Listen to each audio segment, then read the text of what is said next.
একটা Benson light দে তো। আমি মোবাইল থেকে চোখ তুলে বাইরে তাকালাম, দেখি একটা সুন্দরী মেয়ে বাইরে দাঁড়িয়ে আছে। এত সকালে কনকনে শীতের মধ্যে মনে হয় জগিং করতে, এর আগে দেখিনি। থাক, সেসব দেখে লাভ নেই। দোকানের প্রথম কাস্টমার, মানুষের মুখে শুনি কাস্টমার বলে লক্ষ্মী। আমি মুখে হাসি নিয়ে বললাম, আপু বেনসন লাইট নেই, শুধু বেনসন আছে। থুর, কি বালের দোকানদারি করস। বেনসন লাইট রাখস না তো কি করস? আমি জানি না, তুই বেনসন লাইট দে। আপনি শুধু বেনসন নেন, ওইটা গত রাতেই শেষ হয়ে গেছে। এত সকালে কোনো দোকানও খুলেনি যে আপনাকে এনে দিব। এখন খেলে শুধু এইটা খেতে হবে। আমার বেনসন লাইট দরকার। আমি শুধু বেনসন নিয়ে কি করব? কচু খাবো? আমার ওইটা দরকার। এখন তুই কোথা থেকে আনবি আমি জানি না। এতক্ষণ আমি বসা ছিলাম। আমি বসা থেকে দাঁড়ালাম, ভালো করে মেয়েটাকে দেখলাম, চেনা মনে হচ্ছে না। আর চিনবই বা কি করে? এই এলাকায় 1 সপ্তাহ হলো আসলাম। আমরা এখানে জায়গা কিনে বাড়ি করি, যেহেতু আমাদের দোকানটা এখানে। এই 1 সপ্তাহে আব্বার সাথে দোকানে বসে অনেক কিছু শিখলাম। আজকে খুব ভোরে আব্বা কি কাজে যেন ঢাকা গেছে, তাই আমি সকালে দোকান খুলে বসলাম। প্রচন্ড কুয়াশায় একজন আরেকজনকে দেখা যাচ্ছে না। আব্বার সাথে ঘুম থেকে উঠে নামাজ পড়ে সোজা দোকানে চলে আসলাম। প্রথম কাস্টমারটাই এই মেয়েটা পড়লো। সকাল সকাল কারোর সাথে ঝামেলা করার আমার কোনো ইচ্ছাই নেই, তাও আবার মেয়ে। ছেলে হলে একটা কথা ছিল, 2-1টা একটু কটু কথা বলা যেত। আমি বললাম, আমার কাছে নেই, অন্যান্য দোকান নিয়ে দেখেন। এই বলে আমি চেয়ারে বসে মোবাইল টিপায় মনোযোগ দিলাম। মেয়ে কিছুটা হতাশ কণ্ঠে বলল, তোর কি দোকানদারি করার কোনো ইচ্ছা আছে? ইচ্ছা থাকলে আমাকে বেনসন লাইট বের করে দে। আমি জানি তুই মিথ্যা বলছিস, না হলে তোর দোকান আমি 1 ঘন্টার ভেতরে তালা মারাবো। আমি বুঝলাম মেয়েটার মাথাটা গেছে, মনে হয় সকাল সকাল পিনিকে ধরছে। মেয়েটা গায়ে পড়ে ঝগড়া করতে আসছে। আমি বিরক্ত কণ্ঠে বললাম, আপনি আমার কথা মন দিয়ে শুনুন, আমার কাছে বেনসন লাইট নেই। এখন আপনি আসতে পারেন। সকাল সকাল পাগল ছাগল কোথা থেকে যেন আসে, জানতো এখান থেকে। এরে কি বলে ফেললাম, দূর যা বলার বলছি, মাথা গরম হয়ে যাচ্ছে। মেয়েটার রাগী লোক নিয়ে আমার দিকে তাকালো। আমি পাগল ছাগল? মেয়েটা আমার শার্টের কলার ধরে বলল, কোন দিক দিয়ে আমাকে পাগল ছাগল মনে হয়? আরে কে আপনি? গায়ে হাত দিচ্ছেন কেন? কলার ছাড়েন। পাগল না হলে কে এই কাজ করতে পারে? একটা কথা আমি বারবার বলছি, আমার কাছে বেনসন লাইট নেই, তাও এই জিনিসটা নিয়ে আপনি বাড়াবাড়ি করছেন। দেখ, তুই কিন্তু আমার সাথে ঝগড়া করছিস, এর ফল কিন্তু ভালো হবে না। আপনি তো বেশি বাড়াবাড়ি করেছেন, জানতো এখান থেকে। যাবো না, কি করবি? না গেলে দাঁড়িয়ে থাকেন। এই বলে আমি মোবাইল টিপে মনোযোগ দিলাম। দেখি মেয়েটা দূরে অন্য আরেকটি দোকানে তাকিয়ে আছে। একটু পর বলল, আচ্ছা দে, শুধু বেনসন দে। আমি ভাবলাম মেয়েটা সকাল সকাল এসে ঝামেলা করছে, আমার শার্টের কলার ধরছে, এর একটা শাস্তি দেওয়া উচিত। তাই আমি 1 সপ্তাহের পুরনো এক বেনসন দিলাম। মেয়েটা চেক না করে মুখে দিল। শীতের কারণে হয়তো হাত মনে হয় বরফ হয়ে আছে, যার কারণে ম্যাচ দিয়ে আগুন ধরাতে কষ্ট হচ্ছে। 2-3 বার ট্রাই করেও পারছে না, বলল, আগুন ধরিয়ে দে। আমি মেয়েটার সিগারেটে আগুন ধরিয়ে দিলাম। দেখি সিগারেট টানতে টানতে শুরু করলো। ওই 2 টান দিয়েই আমার দিকে আর চোখে তাকালো। মনে হয় বুঝে ফেলেছে, আর বুঝবেই না কেন। আরেক টান দিয়ে মুখ থেকে থুতু ফেললো, তারপর সিগারেট মাটিতে ফেলে দিল। আমার দিকে রাগী লোক নিয়ে তাকালো আর বলল, কয়দিন আগের বেনসন এটা? কোনো সমস্যা? সমস্যা না তো কি? তুই আমাকে পুরনো বেনসন দিয়ে বলস কোনো সমস্যা? তুই কি আমাকে বোকা ভেবেছিস? দে, ভালো একটা বেনসন দে। দিব, তাহলে আপনাকে 2টার টাকা দিতে হবে। তোর তো সাহস কম না? তুই আমার কাছে টাকা চাস, আবার পুরনো বেনসন দিয়ে সকাল সকাল আমার মুখটাই নষ্ট করে দিলি, আবার এটা টাকা চাস? আপনি সিগারেট নিয়েছেন তো টাকা দিবেন না? আচ্ছা তুই কে রে? এখানে যে একটা বুড়ো আঙ্কেল বসা থাকতো, উনি কোথায়? উনি আমাকে কত সম্মান করে, আর তুই কোথা থেকে এসে আমার সাথে ঝামেলা করছস? দে সিগারেট দে। না, আগে আপনি টাকা দেন। দে বলছি, না হলে কিন্তু ভালো হবে না। দূর রাখেন, আগে টাকা দেন। দেখি মেয়েটা রেগে যাচ্ছে, তাতে আমার কিচ্ছু যায় আসে না। এই শীতের মধ্যে মেয়েটা ঘামছে মনে হয় রাগের কারণে। দাঁড়া, তোকে টাকা দিচ্ছি, একটু পর তুই বেনসন দিবি, আর কত কি দিবি। বলেই মেয়েটা মোবাইল বের করলো। দেখে আরেকজন লোক আসলো। ছেলেটাকে আমি চিনি, অনেক সময় দেখে আব্বার সাথে কথা বলে। ওনাকে দেখে আমার একটু জোর বাড়লো। ওনার নাম মাসুদ। মাসুদ ভাই বলল, কি আফিয়া, কোনো সমস্যা? তাহলে মেয়েটির নাম আফিয়া। আঙ্কেল দেখেন না, তারে বলছি বেনসন লাইট দিতে, কিন্তু সে আমাকে শুধু একটা বেনসন দিল, তাও আবার পুরনো। আমি বলছি নতুন একটা দিতে, ওইটাও দিচ্ছে না, আবার টাকা খুঁজে। মেয়েটা যেভাবে বলল, মনে হচ্ছে সব দোষ আমার, আর উনি একটা বাচ্চা মেয়ে। যা বলছে দিয়ে দাও। ইমাদ, তুমি তো আমাকে চেনোই। কিন্তু আঙ্কেল। তোমারে যেটা বলছি সেটা করো। আমি একটা বেনসন দিলাম। মেয়েটা হাতে নিয়ে ভালো করে চেক করলো, পরে আগুন ধরিয়ে টানতে লাগলো। আঙ্কেল, সে মনে হয় নতুন, সেজন্য জানে না আমি কে। সেটাই, এসব নিয়ে আর বাড়াবাড়ির দরকার নেই। ও তো তোমার ভাইয়ের মতোই, দুজন সমান বয়সী, ভাই বোনের মতো মিলেমিশে থাকবা, তাই না? কি বলিস ইমাদ? আমি ভাবতে লাগলাম মেয়েটার মনে হয় খুব পাওয়ার, না হলে মাসুদ আঙ্কেল এত সম্মান করে কথা বলছে কেন। যাই হোক, কোনো ঝামেলা করে লাভ নেই, আব্বা শুনলে পরে সমস্যা হবে। আমি বললাম, সেটাই। তাহলে আমি যাই। ইমাদ, যা লাগে দে, ওনার কাছ থেকে কোনো সময় টাকা চাবি না। জি আঙ্কেল। মাসুদ আঙ্কেল চলে গেল। এদিকে আফিয়ার সিগারেট খাওয়া শেষ। আফিয়া বলল, একটা স্পিড ক্যান দে তো, ঠান্ডা। এই শীতের মধ্যে আপনি ঠান্ডা খাবেন? নর্মাল দেই? আমার স্বাস্থ্য নিয়ে তোর ভাবতে হবে না, যা বলছি দে। আমি ফ্রিজ থেকে একটা স্পিড দিলাম। মেয়েটা দাঁড়িয়ে দাঁড়িয়ে স্পিডটা খেলো। বলল, কত টাকা হয়েছে? 65 টাকা। 65 টাকা কি করে? আমার হিসেবে তো 50 টাকা। তুই ওই নষ্ট সিগারেটের দাম চাচ্ছিস? আমি ওই নষ্ট সিগারেটের মূল্য দিব না, আর 50 টাকা আমি তোকে পরে দিয়ে যাব। আমরা তো বাকি দেই না, আপনার টাকা দেওয়া লাগবে না। মনে করেন এটা আমি আমার পক্ষ থেকে খাওয়ালাম। না, আমি কারো কাছে ঋণী থাকবো না, তোরে আমি পরে দিয়ে যাব। শুনেন, আমার টাকা লাগবে না, জানতো এখান থেকে। আমার বিরক্ত লাগছে। আচ্ছা, আপনি কি মানসিক প্রতিবন্ধী? এমন করছেন কেন? মনে করেন আপনি আমার দোকানে আসেননি। এখন যান আপনি এখান থেকে। এই কয়দিন এলাকায় ছিলাম না বলে শরীরে তেল হয়েছে। আমার মুখের উপর আজ পর্যন্ত কেউ কথা বলেনি, আর তুই কোথা থেকে উড়ে এসে আমার সাথে ঝগড়া করছিস? এর ফল কিন্তু ভালো হবে না। এই বলে রাগে গজগজ করতে করতে চলে গেল। মেয়েটার সাথে ঝগড়া করে এই শীতের মধ্যে শরীর থেকে ঘাম বের হচ্ছে। সকাল সকাল মুডটাই নষ্ট করে দিল। মাথা পুরো গরম হয়ে আছে এমনিতেই। রাতে রিয়ার সাথে ঝগড়া হয়েছে, রাগের কারণে তার সাথে ব্রেকআপ করে তার নাম্বার ব্লক মেরে দিয়েছি। আমিও এই ঠান্ডার মধ্যে একটা স্পিড খাইলাম মাথা ঠান্ডা করার জন্যে। আধা ঘন্টা পর মানুষ আসা শুরু করলো। দুপুরে পর্যন্ত বেচা কেনা করলাম। ভাবলাম বাড়ি থেকে ফ্রেশ হয়ে লাঞ্চ করে একটু রেস্ট নিয়ে আসি। আমি আস্তে আস্তে দোকানের শাটার ফেলে বাড়ির উদ্দেশ্যে রওনা দিলাম। 1 কিলো দূরে আমাদের বাসা। দুপুর টাইমে কোনো রিক্সা দেখা যাচ্ছে না। প্রথমে ভাবলাম হাঁটাতড়ি হাঁটতে লাগলাম। বাড়িতে যাওয়ার রাস্তায় একটা পার্ক পড়ে, যেটা জনসাধারণের জন্য উন্মুক্ত। দেখি সকালের মেয়েটা কি জানি নাম মনে হয়েছে, আফিয়া। নামটা কি সুন্দর, কিন্তু মেয়েটা একেবারে বদ। দেখি কয়েকজন ছেলের সাথে বসে আড্ডা দিচ্ছে। আমার সেসব ভেবে লাভ নেই। আমি আমার মতো হেঁটে চলে যাচ্ছি। তারপরে তার মধ্যে থেকে একটা ছেলে আমাকে ডাক দিল। আমি তাদের সামনে গেলাম। আফিয়া বলল, কোথায় যাস? বাসায়। তুই হয়তো এই এলাকায় নতুন আসছস, তাই তোকে আজকের মতো ছেড়ে দিলাম। সামনে থেকে বুঝে শুনে কথা বলিস। ওকে। ওই বুড়ো আঙ্কেল কি তোর বাপ লাগে? উনি কত ভালো মানুষ, আর তুই একটা বদের হাড্ডি। আমি যেমন হই তাতে আপনার কি? আমার কিছু না, পরবর্তী সময়ে সাবধান থাকবি, না হলে এই শরীর আর পৃথিবীতে থাকবে না। আচ্ছা, দেখা যাবে। আমি সেখান থেকে চলে আসলাম। বাড়িতে এসে গোসল করলাম। মা ভাত খাইয়ে দিল। আমি মাকে বললাম, মা, আব্বা কখন আসবে? আস্তে আস্তে রাত হবে। আজকে তুই দোকান চালা, রাতে একটু আগেই এসে পড়িস। বেশি রাত হলে যদি রিক্সা না পাস।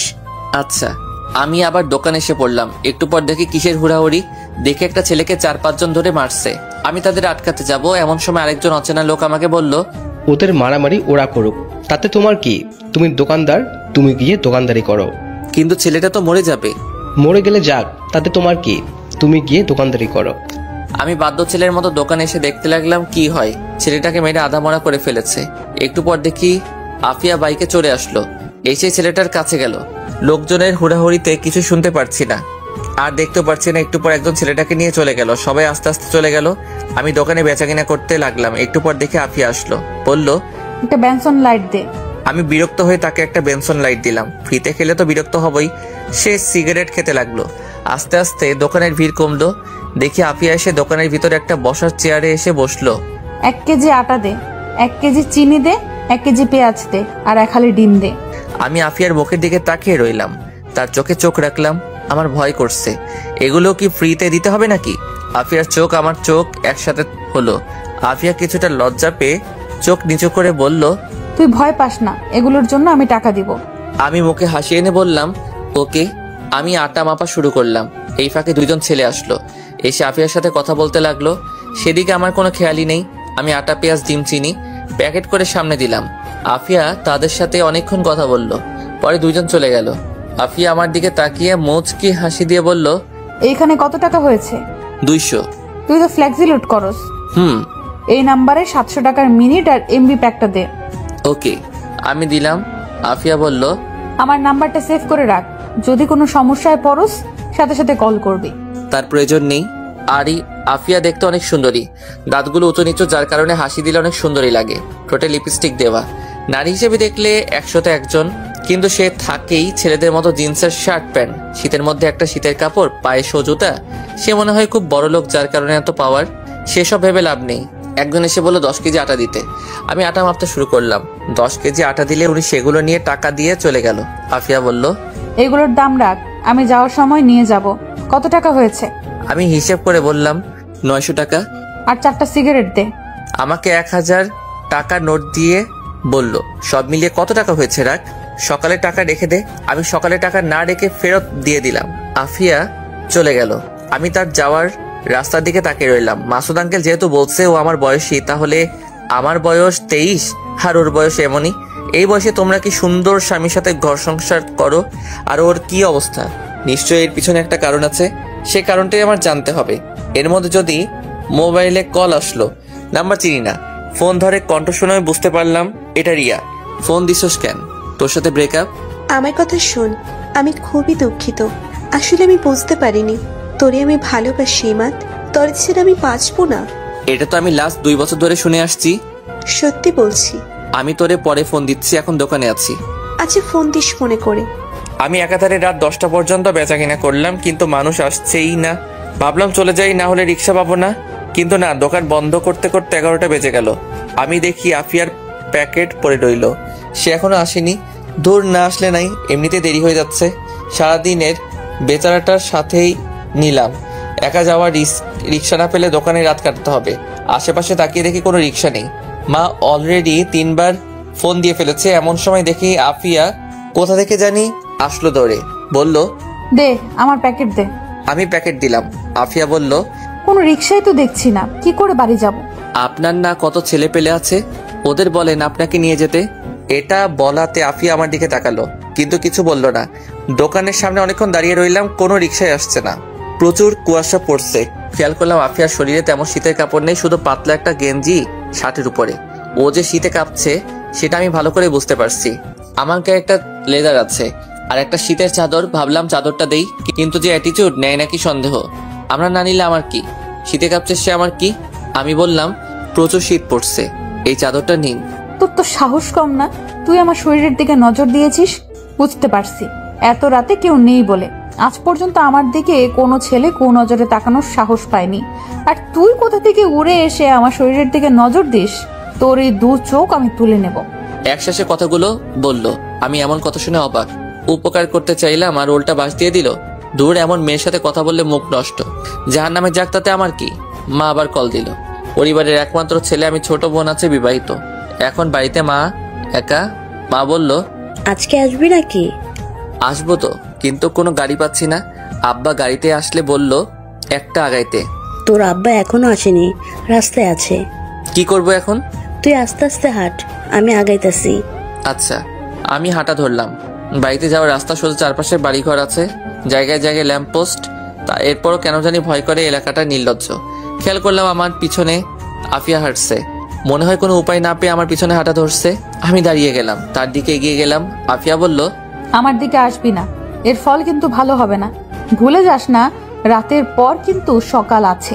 আমার শরীরে যদি টাচ করিস তাহলে সকালে ভোরের আলো দেখতে পারবি না। আমি তার কথা কানে না নিয়ে তার সামনে গেলাম। শীতে কাঁপছে আর ভয়ও। আমি চাদরটা তার শরীরের পেঁচিয়ে রাখলাম। ও তখন চোখ বন্ধ করে ফেলেছে, বোধহয় ভাবছে আমি অন্য কিছু করব। বললাম, সবসময় অ্যাটিটিউড দেখানো ঠিক না, চাদরটা ভালো করে গায়ে দিন, ভালো লাগবে। আর পিছন পিছন না হেঁটে পাশাপাশি হাঁটুন। এই বলে আমি হাঁটা ধরলাম। একটু পর দেখে আফিয়া আমার পাশাপাশি হাঁটছে, চাদরটা শরীরে ভালো করে গায়ে দিল। হাঁটতে হাঁটতে অনেকটুকু চলে আসলাম। কোথা থেকে জানি এক কুকুর ঘেউ ঘেউ করে উঠল। আফিয়া ভয়ে আমার শরীরের উপর পড়লো। আমি তাকে ধরে ফেললাম। আফিয়া আমাকে ধরে রীতিমতো ভয় কাঁপছে। আমি বললাম, ভয়ের কিছু নেই, এটা কুকুর ছিল। আমি ভয় পাচ্ছি না। আপনি ভয় পাবেন কেন? আপনি তো অনেক সাহসী। এখন হাঁটেন। আমরা আবার হাঁটতে শুরু করলাম। আফিয়া বলল, বামের গলি একটু সামনে আমার বাসা। আমি তাকিয়ে দেখি অন্ধকার এক গলি, কিছুই দেখা যাচ্ছে না। যদি এদিকে যাই, আফিফ যদি আমার টাকা পয়সা সবকিছু রেখে দেয়, আমি ওদিকে যাচ্ছি না, সে গিয়ে মরুক, তাতে আমার কিচ্ছু যায় আসে না। আবার মনে যাচ্ছে এগিয়ে দিয়ে আসি, মানবতার খাতিরে এটুকু সাহায্য করাই যায় সবার। আবার গেলে যদি টাকা পয়সা রেখে কি করব মাথা কাজ করছে না, আমি যাচ্ছি না। আফিয়া বলল, এইটুকু রাস্তায় এগিয়ে দে না, আমার সত্যিই খুব ভয় করছে। আমি আফিয়ার মুখের দিকে তাকালাম, দেখি সে সত্যি খুব ভয় আছে, মনে হয় করুণার দৃষ্টিতে বলছে। আমি ভাবলাম যাই, এগিয়ে দিয়ে আসি। ওকে চলেন। আমি অফিসের পাশাপাশি হাঁটতে লাগলাম। আফিয়া আমার শরীরের সাথে লেগে লেগে হাঁটছে। কিছুক্ষণ হাঁটার পর আফিয়া বলল, এটা আমার বাসা, ভিতরে এসে বস। না, তার প্রয়োজন নেই, আরেকদিন আসবো। ধন্যবাদ তোকে, এই নে তোর চাদর। ওকে। আমি চাদর নিয়ে হাঁটা ধরলাম, তাড়াতাড়ি গলি থেকে বের হলাম। তারপর বাড়ির রাস্তায় হাঁটা ধরলাম। আরো অনেকটুকু পথ বাকি। এখন আমার নিজেরই ভয় করছে। দেখি সামনে থেকে একজন মহিলা আসছে। ভালো করে তাকিয়ে দেখি এটা মা। মাকে দেখে যেন আমার আত্মাটা শান্তি হলো। আমি আর মা একসাথে হাঁটতে লাগলাম। কিছুক্ষণ হাঁটার পর 4-5 জন ছেলে আমাদেরকে ঘিরে ধরলো। তাদের প্রত্যেকের মুখ মাফলার দিয়ে ঢাকা। এক মুখোশধারী বলল, যা আছে সবকিছু দিয়ে দে। মা ভয় পেয়ে আমার পিছনে লুকালো। একজন এসে আমার পকেটে হাত দিতে লাগলো। আমি ছেলেটার হাতে ধরে ফেললাম। একজন পিছন থেকে চা পাতি বের করলো। মা ভয় পেয়ে বলল, যা আছে সবকিছু দিয়ে দে। আমি ছেলেটার হাত ছেড়ে দিলাম। ছেলেটা আমার পকেট থেকে মোবাইল নিয়ে গেল। আরেক পকেট থেকে দোকানের টাকা বের করলো। 20,000 টাকার মতো ছিল। ওইটা পেয়ে তারা চলে যেতে লাগলো। পিছন থেকে মোবাইল ঢিল দিয়ে সবগুলো দৌড়ে পালালো। মা সেখানে কাঁদা শুরু করলো। আমি মাকে উঠিয়ে বাড়িতে নিয়ে আসলাম। মা কেঁদে কেঁদে বলল, ওইখানে কত টাকা ছিল? 20,000। সব শেষ, আমাদের সব শেষ। আমার কিছু বলার নেই। যে চাপাতি বের করছিল একটা কোপ দিলে বাঁচার কোনো সম্ভাবনা নেই। আমি মাথায় হাত দিয়ে বসে রইলাম। সারাদিনের বেচাকেনা এক নিমিষেই শেষ। একটু পর আব্বা এলো। আমাদের এই অবস্থা দেখে আব্বা বলল, কি হয়েছে তোদের মুখের এই অবস্থা কেন? মা কেঁদে কেঁদে আব্বাকে সবকিছু বলল। আব্বা শুনে মাথায় হাত দিয়ে বসলো। বলল, আমার তোরে আগেই সতর্ক করা উচিত ছিল, আমার তোরে আগেই সতর্ক করা উচিত ছিল। আমি কিছু না বলে আমার রুমে চলে আসলাম। এসে শুয়ে রইলাম। ভাবতে লাগলাম এটা কে করলো। এই এলাকা চলে আফিয়ার কথায়। এলাকায় কিছু হলে সেটা অবশ্যই আফিয়া জানবে। তার মানে এই কাজ সম্পূর্ণ আফিয়ার। কিন্তু সে তো আমার সাথেই ছিল। ওকে তো আমি নিজেই বাড়িতে পৌঁছে দিলাম। সকালে কি আফিয়াকে জিজ্ঞেস করতে হবে। এমন সময় দেখি রিয়ার কল। এমনিতেই মাথা গরম হয়ে আছে, আবার রিয়ার কল ধরলে আরো মাথা গরম হবে। আমি ফোন কেটে দিলাম। রিয়া আমার আগের কলেজের বেস্ট ফ্রেন্ড। আস্তে আস্তে দুজন দুজনকে ভালোবেসে ফেলি। ওই কলেজ থেকে ইন্টার শেষ করি। তারপরেই এখানে এক কাছের কলেজে ভর্তি হই। যদিও তখন বাড়ি থেকে আসতাম, কিন্তু এইখানে বাড়ি করার এইখান থেকে গিয়েই ক্লাস করি। মাঝে মাঝে অধিকাংশ সময় দোকানেই কাটাই। আমি এখন অনার্স 3rd ইয়ারে আছি। যখন রিয়া শুনেছে আমি এখানে চলে আসছি, তখন রিয়া আমাকে দোষারোপ করছে। ও বলে কিনা আমি তাকে ব্যবহার করছি। অথচ আজ পর্যন্ত আমি রিয়ার হাত ধরার সাহস পাইনি। মাকে রিয়ার কথা বলছিলাম, কিন্তু মা তেমন গুরুত্বই দেয়নি। এর দ্বারা বোঝা যায় এসব আরো পরে হবে। একে তো এই এলাকাটা একদম নির্জন, মানুষগুলো কেমন যেন। খেয়াল করলাম কেউ কারোর সাথে প্রয়োজন ব্যতীত কথা বলে না। দোকানটা এক চৌরাস্তার মোড়ে পড়েছে। আরো একটা 2টা দোকান আছে, তার মধ্যে থেকেই আমাদের দোকানটাই বেশি বেচাকেনা হয়, কারণ আমাদের দোকানটা অনেক পুরাতন। দাদির মুখ থেকে শুনেছিলাম আব্বা প্রথমে এই দোকানের কর্মচারী ছিল। দোকানের মালিকের একমাত্র মেয়ে ছিল আমার মা, কিন্তু আমার নানা অকালে মৃত্যুবরণ করেন। যাওয়ার আগে আব্বাকে এই দোকান আর আমার মাকে দিয়ে যায়। পরে আব্বা মাকে বিয়ে করে বাড়িতে নিয়ে আসে। এত বছর নানার বাড়ি খালি পড়েছিল। দাদি মারা যাওয়ার পর আব্বা নানার বাড়ি আবার নতুন করে এবং আমরা এই জায়গায় চলে আসি। রাতে আর ঘুমাতে পারিনি। সকালে গেলাম আফিয়ার বাড়িতে, গিয়ে দরজায় টোকা দিলাম। কিছুক্ষণ পর আফিয়া দরজা খুললো। আফিয়া আমাকে দেখে অবাক হয়ে জিজ্ঞেস করলো, এত সকালে তুই? আফিয়া এই শীতের মধ্যে একটা হাতা কাটা গেঞ্জি পরা আর পাতলা একটা প্লাজো পরা, চুলগুলো উস্কো খুস্কো হয়ে আছে। আমাকে দেখে তাড়াতাড়ি ওড়না দিল গলায়। পায়ের দিকে তাকাতেই আমার সারা শরীরে শিরশির করে উঠলো। পায়ের নখগুলো নেল পালিশ দেওয়া। আমি বললাম, আমার টাকা ফেরত দেন। কিসের টাকা? গত রাতে যে ছিনতাই করছেন ওই টাকা। আফিয়া যেন আসমান থেকে পড়লো আর বলল, আমি কি করে তোর টাকা ছিনতাই করতে পারি? তুই তো আমাকে এখানে দিয়ে গেলি। আমি কেন তোর টাকা নিতে যাব? এলাকায় কিছু হলে সবকিছুই আপনি জানেন, আপনি সব সমাধান করেন। আমার 20,000 টাকা ছিনতাই হয়েছে গত রাতে আপনাকে দিয়ে বাড়ি যাওয়ার সময়। এখন আপনি বলছেন আপনি কিছুই জানেন না। আজ পর্যন্ত আমাকে এই অপবাদ দেওয়ায় কেউ সাহস পায়নি। আমার সাথে কথা বলতে এলে 10 বার ভেবে নেয়। একটা ফোন দিলে তুই আমার ঘর থেকে জীবিত বের হতে পারবি না। গত রাতে একটু উপকার করেছস বলে এই ভেবে নিস না আমি তোকে হেল্প করব। গত রাতে উপকার করছিস বলে এখনো তোকে কিছু বলিনি। চুপচাপ এখান থেকে চলে যা। যাবই তো, আমি কি এখানে থাকবো নাকি? মনে রাখেন, এই টাকা নিয়ে আপনারা শান্তি মতো মরতেও পারবেন না। তোর নাম জানি কি? মোহাম্মদ ইমাদ। ইমাদ, তোর লাস্ট ওয়ার্নিং দিচ্ছি, আর একটা কথা না বলে এখান থেকে চলে যা। আমি তার বাসা থেকে চলে আসলাম। খেয়াল করলাম ওর বাসায় শুধু ও একা, তার কি মা বাবা কেউ নাই? আমি নিশ্চিত টাকাটা সেই নিছে। আমি মুখটা কালো করে সেখান থেকে চলে আসলাম। বাড়িতে এসে নাস্তা করে গিয়ে দোকান খুললাম। আব্বা গতকাল সারাদিন অনেক কাজে ব্যস্ত ছিল। পরে আবার রাতে এই খবর শুনে আব্বার অবস্থা ভালো না, তাই আমাকে বলছে দোকান খুলতে, বোনটারে বলছে বাড়িতে আসতে। আমি দুপুর পর্যন্ত দোকানে বসে বাড়িতে আসলাম। আব্বা গিয়ে দোকান খুললো। আমি বিকালের দিকে দোকানে গেলাম। সন্ধ্যার কিছুক্ষণ পর আব্বা বাড়িতে চলে গেল। আমাকে বলল আগে বাড়ি চলে যেতে। আমি 9টা পর্যন্ত দোকানে বসে আস্তে আস্তে দোকান গোছাইতে শুরু করলাম। কেন জানি না মনে হলো রিয়াকে কল দেই। আমি কল দিলাম, কল ধরলো। কেমন আছো? ভালো, তুমি? কি বলবা বলো। আমার ভালো লাগে না কিছু। আমি তো বাড়িতে চলে আসব। পাগল নাকি? এখানে আসলে কি লাভ হবে? আমি কিছু জানি না, আমি আসতেছি। দেখ, পাগলামি করিস না, এখানের জায়গাটা ভালো না, এখানে আসিস না। আসবো না তো কি করব? অলরেডি আমাকে দেখতে আসছে। আমি এখানে কোনোভাবেই থাকবো না। এখন আমি কি করব? মারে তোর কথা বলছিলাম, কিন্তু মা কোনো পাত্তাই দিচ্ছে না। বলছে এখন এগুলো কিছু হবে না, আরো পরে। পরে পরে করতে করতে তো আমার বিয়ে হয়ে যাবে। তুই কি আমাকে সত্যি ভালোবাসছো? দেখি আফিয়া এসে দোকানে দাঁড়ালো। ভালোবাসি। তাহলে তোর ভিতরে কোনো ফিলিংস নাই কেন? আমি যে তোর জীবন থেকে চলে যাচ্ছি সেটা তোর খেয়াল আছে? আছে। তাহলে আগামীকালের মধ্যে কিছু একটা কর। আচ্ছা দেখি। আমি ফোনটা কেটে আফিয়াকে বললাম, আপনি আমার দোকানে আইসেন না, আপনাকে দেখলে আমার রাগ উঠে। তুই বেশি বেড়ে গেছিস। তোরে কিছু উত্তম মধ্যম না দিলে শান্ত হবি না। দাঁড়া, এখনই ফোন করছি। চোরের মুখে বড় গলা। কি? তুই আবার বল। তোর সাহস এত বেড়ে গেছে? ফোন দিব? দেখেন, আমি কাউকে ভয় পাই না। এখন আপনার যেটা মনে চাই করেন, আর নেক্সট টাইম আমার দোকানের আশেপাশে আসবেন না। ওকে, দেখা যাবে। আমি দোকান বন্ধ করে রিক্সা দিয়ে বাড়ি চলে আসলাম।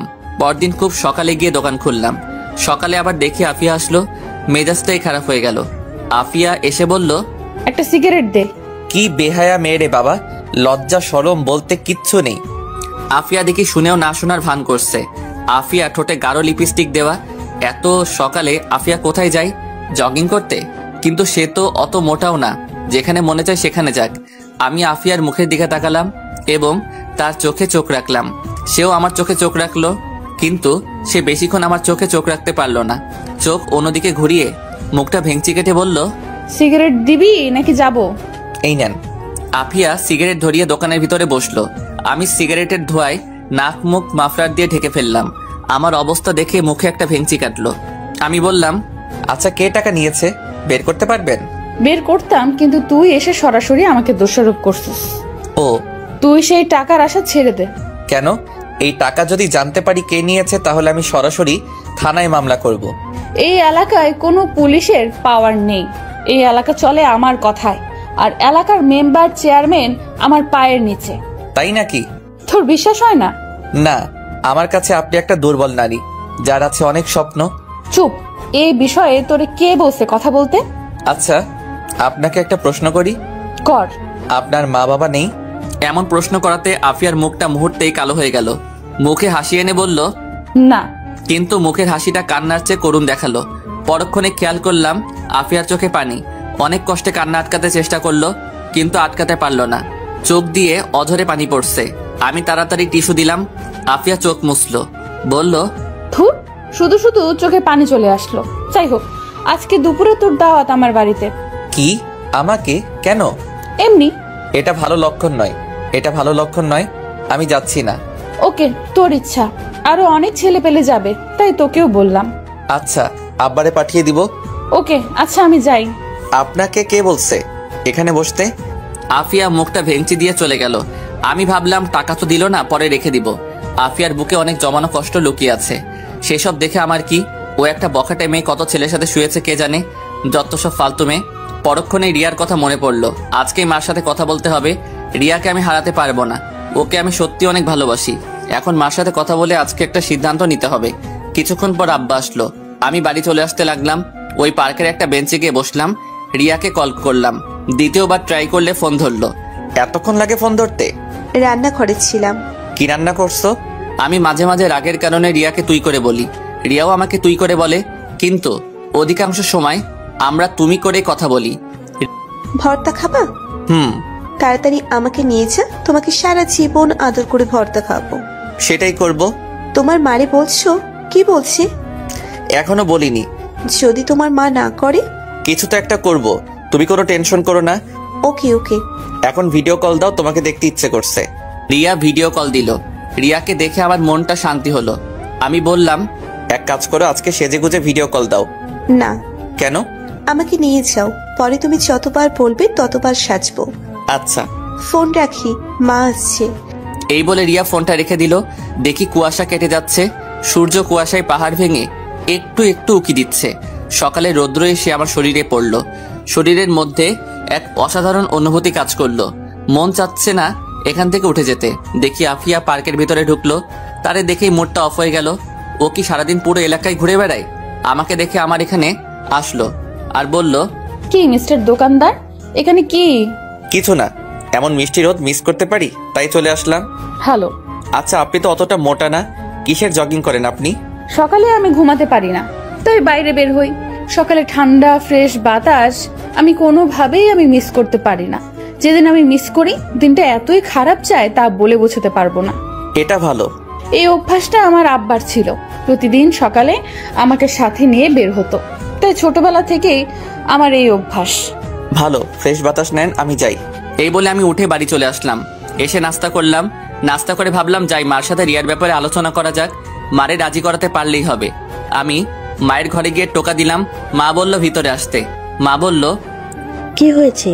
একটা কথা ছিল। বল। এটা রিয়ার ব্যাপারে। কোন রিয়ার ব্যাপারে? তোমারে বলছিলাম না একটা মেয়ের ব্যাপারে, আমার ক্লাসমেট ছিল রিয়া। মা তার বাড়িতে একটু কথা বলে দেখবা? কিসের জন্য?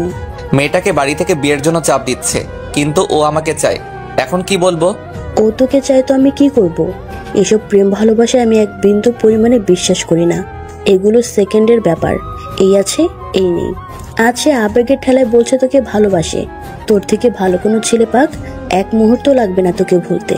আমার দায়িত্ব আমি পালন করি। ওকে আমি ভালোবাসি মা, এখন আমি তাকে চাই। কোন মুখে তুই এসব কথা বলিস? তুই মাত্র পড়াশোনা করেছিস, চাকরি হোক পরে চিন্তা ভাবনা করবো নে। যে একটা দোকান আছে ওইটার কোনো নিশ্চয়তা আছে? কোন সময় জানে কি হয়ে যায়। দেখছিস না ওই দিন টাকাটা কিভাবে কেড়ে নিয়েছে। আর যদি দোকান এভাবে কেড়ে নেয় তখন কি করবি? পরে তো পথে বসতে হবে। তোর বাবার পাপে ধরছিল এই জায়গায় দোকান চালাইতে, বাড়ির আশেপাশে যেন জায়গা ছিল না। এই এলাকাটা একদম ভালো না, এই এলাকা ভালো মানুষদের জন্য না। কিন্তু মা কিছু তো একটা করো, ওর বাড়িতে বলে কিছুদিন সময় তো নিয়ে যাক। নিলাম, সময় পরে কি হবে? মেয়ের বয়স কত? 20-22 হবে। পরের চিন্তা করে এখন সময় নিয়ে কি ঠিক হবে? পরে কি হবে কেউ জানে না। শুধু মেয়েটাকে বসিয়ে লাভ আছে? তুই তোর মতো থাক, ওকে ওর মতো থাকতে দে। কোন বুকে তুমি এই কথা বলো? আর যদি আব্বা তোমাকে এই কথা বলে তুমি নিতে পারবে? তুমি কিছু একটা করো, আমি তাকে চাই। ও আমার মুখের দিকে তাকিয়ে আছে। এখন আমার টেনশন দিস না, কিছুক্ষণ পর ফাতিমার ডেলিভারি। ফাতিমা আমার ছোট বোনের নাম। কিন্তু মা, আমি কোন মুখে মেয়ের বাড়িতে কথা বলবো? আমাদের কিছু আছে? না আছে জায়গা সম্পত্তি, না আছে ভালো বাড়ি। কোনো মতে দিন চলছে, এর মাঝে তুই কি করে এই কথা বলতে পারিস? টাইম নাও, রিয়া রাজি আছে। আমাদের টাইম দেওয়ার জন্য ওরা বসে আছে না। অন্তত বলে তো দেখতে পারি। আচ্ছা দেখি তোর আব্বারে পাঠাইতে পারি কিনা। আচ্ছা। এই বলে আমি চলে আসলাম। আমি হারে হারে বুঝতে পারছি মার বিন্দু পরিমাণ ইচ্ছা নেই। আমি রিয়াকে কি করে বলবো? যেদিন আব্বা যাবে ওই দিন রিয়াকে বলবো। রাতে দেখি রিয়া সেজেগুজে ছবি পাঠালো। আমি তখন দোকানে। আমি ফোন দিলাম কিন্তু মেসেজ দিয়ে বললো ফোন না দিতে। পরক্ষণে অফলাইন চলে গেল। 3 দিন পর ডেট ঠিক হলো, আব্বা যাবে তাদের বাড়িতে। আশ্চর্যের বিষয় হলো 3 দিনে একবারও রিয়াকে ফোনে পেলাম না, অনলাইনে আসলো না। অবশেষে রিয়ার মার মোবাইলে কল দিলাম। তখন রিয়া কল ধরলো। কণ্ঠ চিনে বুঝতে পারলাম। আমি বললাম, তোমারে তো কল দিয়ে পাই না। আমার মোবাইল মা নিয়ে গেছে, মার বাটন মোবাইল আমার কাছে। আজকে আবার যাচ্ছে তোমাদের বাড়িতে। কিন্তু কিন্তু কি? আমাকে এসে দেখে গেছে এক সম্বন্ধ, এমনকি বিয়ের তারিখও ঠিক করে গেছে। কি বলো, তুমি বলো নাই আমার কথা? বলছি, কিন্তু কেউ আমার কথা কানে নেয়নি। আচ্ছা, তোমার আব্বা আসুক, আমি তোর আব্বার সাথে চলে আসবো। না, আমি ফ্যামিলির উপরে যেতে পারবো না। আচ্ছা, তোমার আব্বা আসুক, দেখি কি করতে পারি। আচ্ছা। আমি সারাদিন দোকানে থেকে রাতে বাড়ি গেলাম, দেখি আব্বা বাড়িতে। মার মুখের অবস্থা ভালো না। আমি বললাম, কি হয়েছে? আমি কত করে বলছিলাম এখন ওগুলোর প্রয়োজন নেই। তোর আব্বা যেখানে গিয়ে অপমানিত হয়ে আসছে, তাকে বিয়ে করার জন্য সরকারি চাকরির ছেলে বসে আছে এবং অলরেডি ডেট তারিখ সব ঠিক করে ফেলেছে। মেয়েটা আমার সাথে চলে আসতে চাচ্ছিল, কিন্তু আমি অনেক কষ্টে বুঝিয়ে রেখে এসেছি। আমি বলার মতো কিছুই খুঁজে পেলাম না। আমি বাইরে বের হয়ে রিয়াকে কল করলাম। রিয়াকে আমাকে ভিডিও কল দিল। দেখি রিয়া কাঁদছে। আমি তোমাকে ছাড়া থাকতে পারবো না। আমি তোর বাড়িতে চলে আসছি, তোর বাসার ঠিকানা দে। না, এই ভুল করিস না। কেন, তুমি আমাকে চাও না? অবশ্যই চাই। তাহলে এমন কথা বলো কেন? আজ পর্যন্ত তোর হাতটা পর্যন্ত ধরিনি। ভাবছিলাম বিয়ের পর একেবারে তোর হাত ধরবো, কিন্তু দেখি এখন আর সেটা সম্ভব না। তরেই কোনো ইচ্ছে নেই আমাকে বাবার। এই বলে রিয়া শিশুর মতো কাঁদতে লাগলো। অজান্তে আমার চোখ দিয়ে পানি বের হয়ে পড়লো। আমার ভিতরটা কষ্টে পড়ে যাচ্ছে। তাড়াতাড়ি তোর বাসার ঠিকানা দে, আমি আগামীকাল আসছি। পরে তুই যা করার করিস। আচ্ছা। আমি তোর হাতটা একটা বারের জন্যেও ধরতে চাই। আমি একটি বারের জন্য তোকে অনুভব করতে চাই। এই বলে রিয়া কাঁদতে লাগলো। আমি বললাম, ঠিকানা টেক্সট করলাম, পার্কের ঠিকানা দিলাম। আর কতক্ষণ পুরনো স্মৃতি মনে করে কিছুক্ষণ কথা বলে ফোনটা কেটে দিলাম। পরদিন আব্বারে দোকানে রেখে পার্কে গেলাম। গিয়ে রিয়ার জন্য অপেক্ষা করতে লাগলাম। দেখি আফিয়া পার্কে আসলো কয়েকজন ছেলে পেলে নিয়ে। তাদের দেখেই মেজাজটা বিগড়ে যায়। তারা দূরের এক বেঞ্চে বসে কথা বলতে লাগলো। একসময় দেখি আফিয়া একটা ছেলেকে চড় দিল।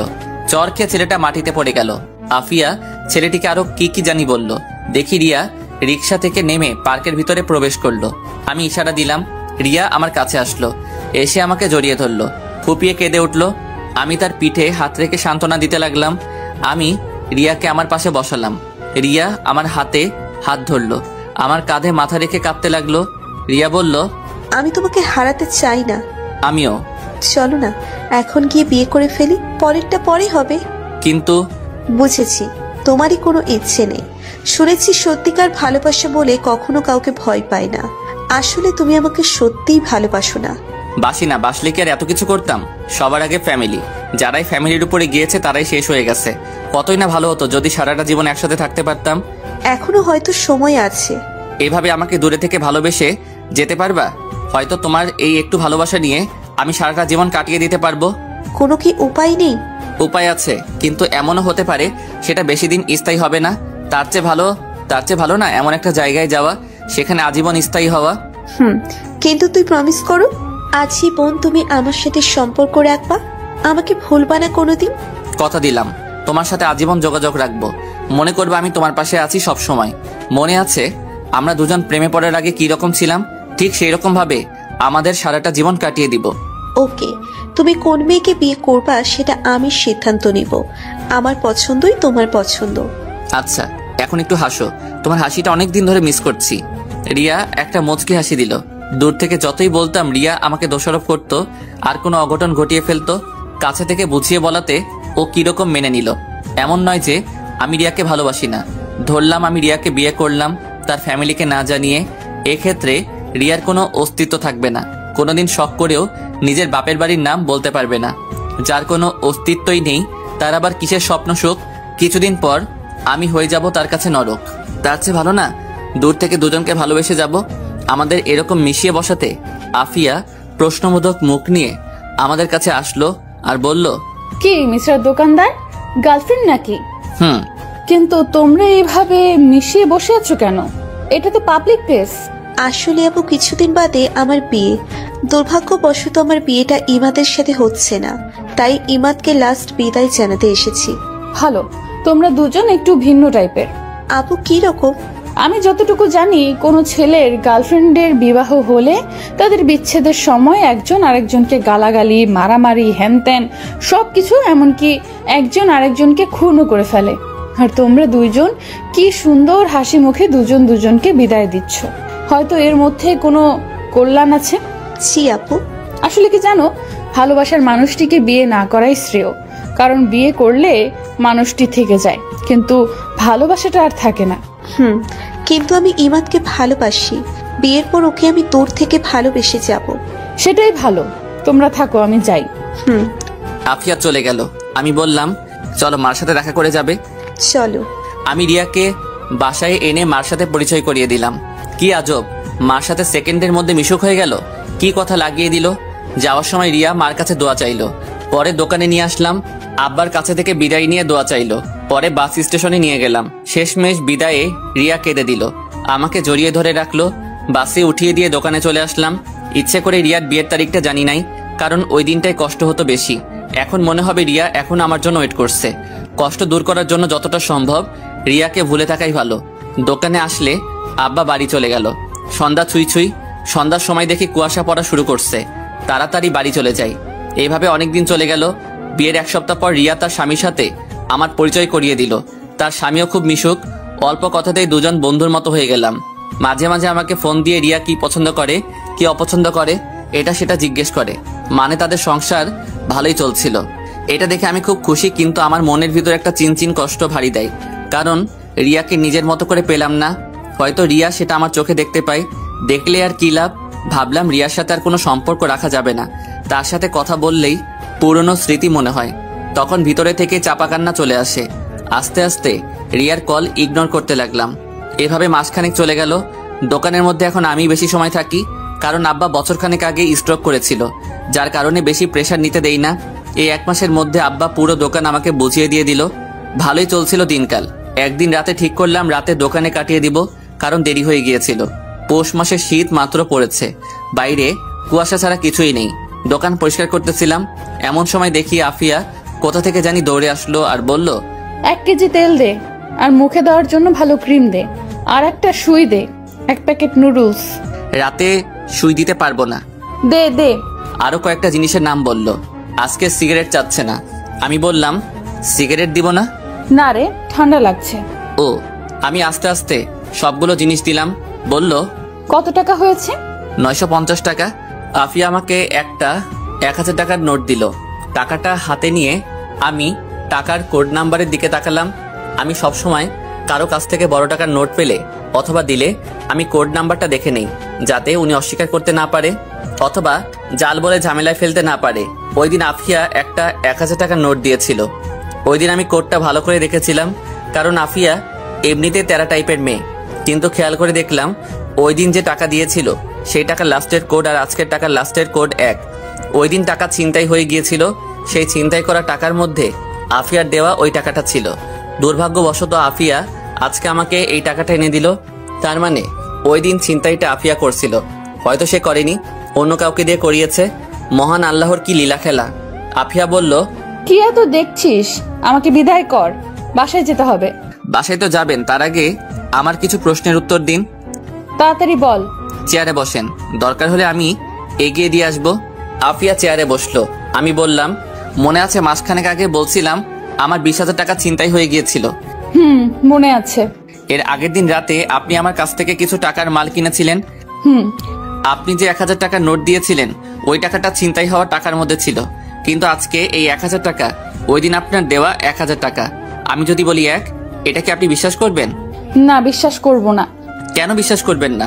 ওই দিন আপনার দেওয়া টাকার কোড আজকে এই টাকার কোড সম্পূর্ণ এক। আফিয়া তার চোখগুলো বড় বড় করে তাকালো। আমার এই কথা শুনে আফিয়া হতভম্ব হয়ে গেছে। কি বলবে কিছু বুঝতে পারছে না।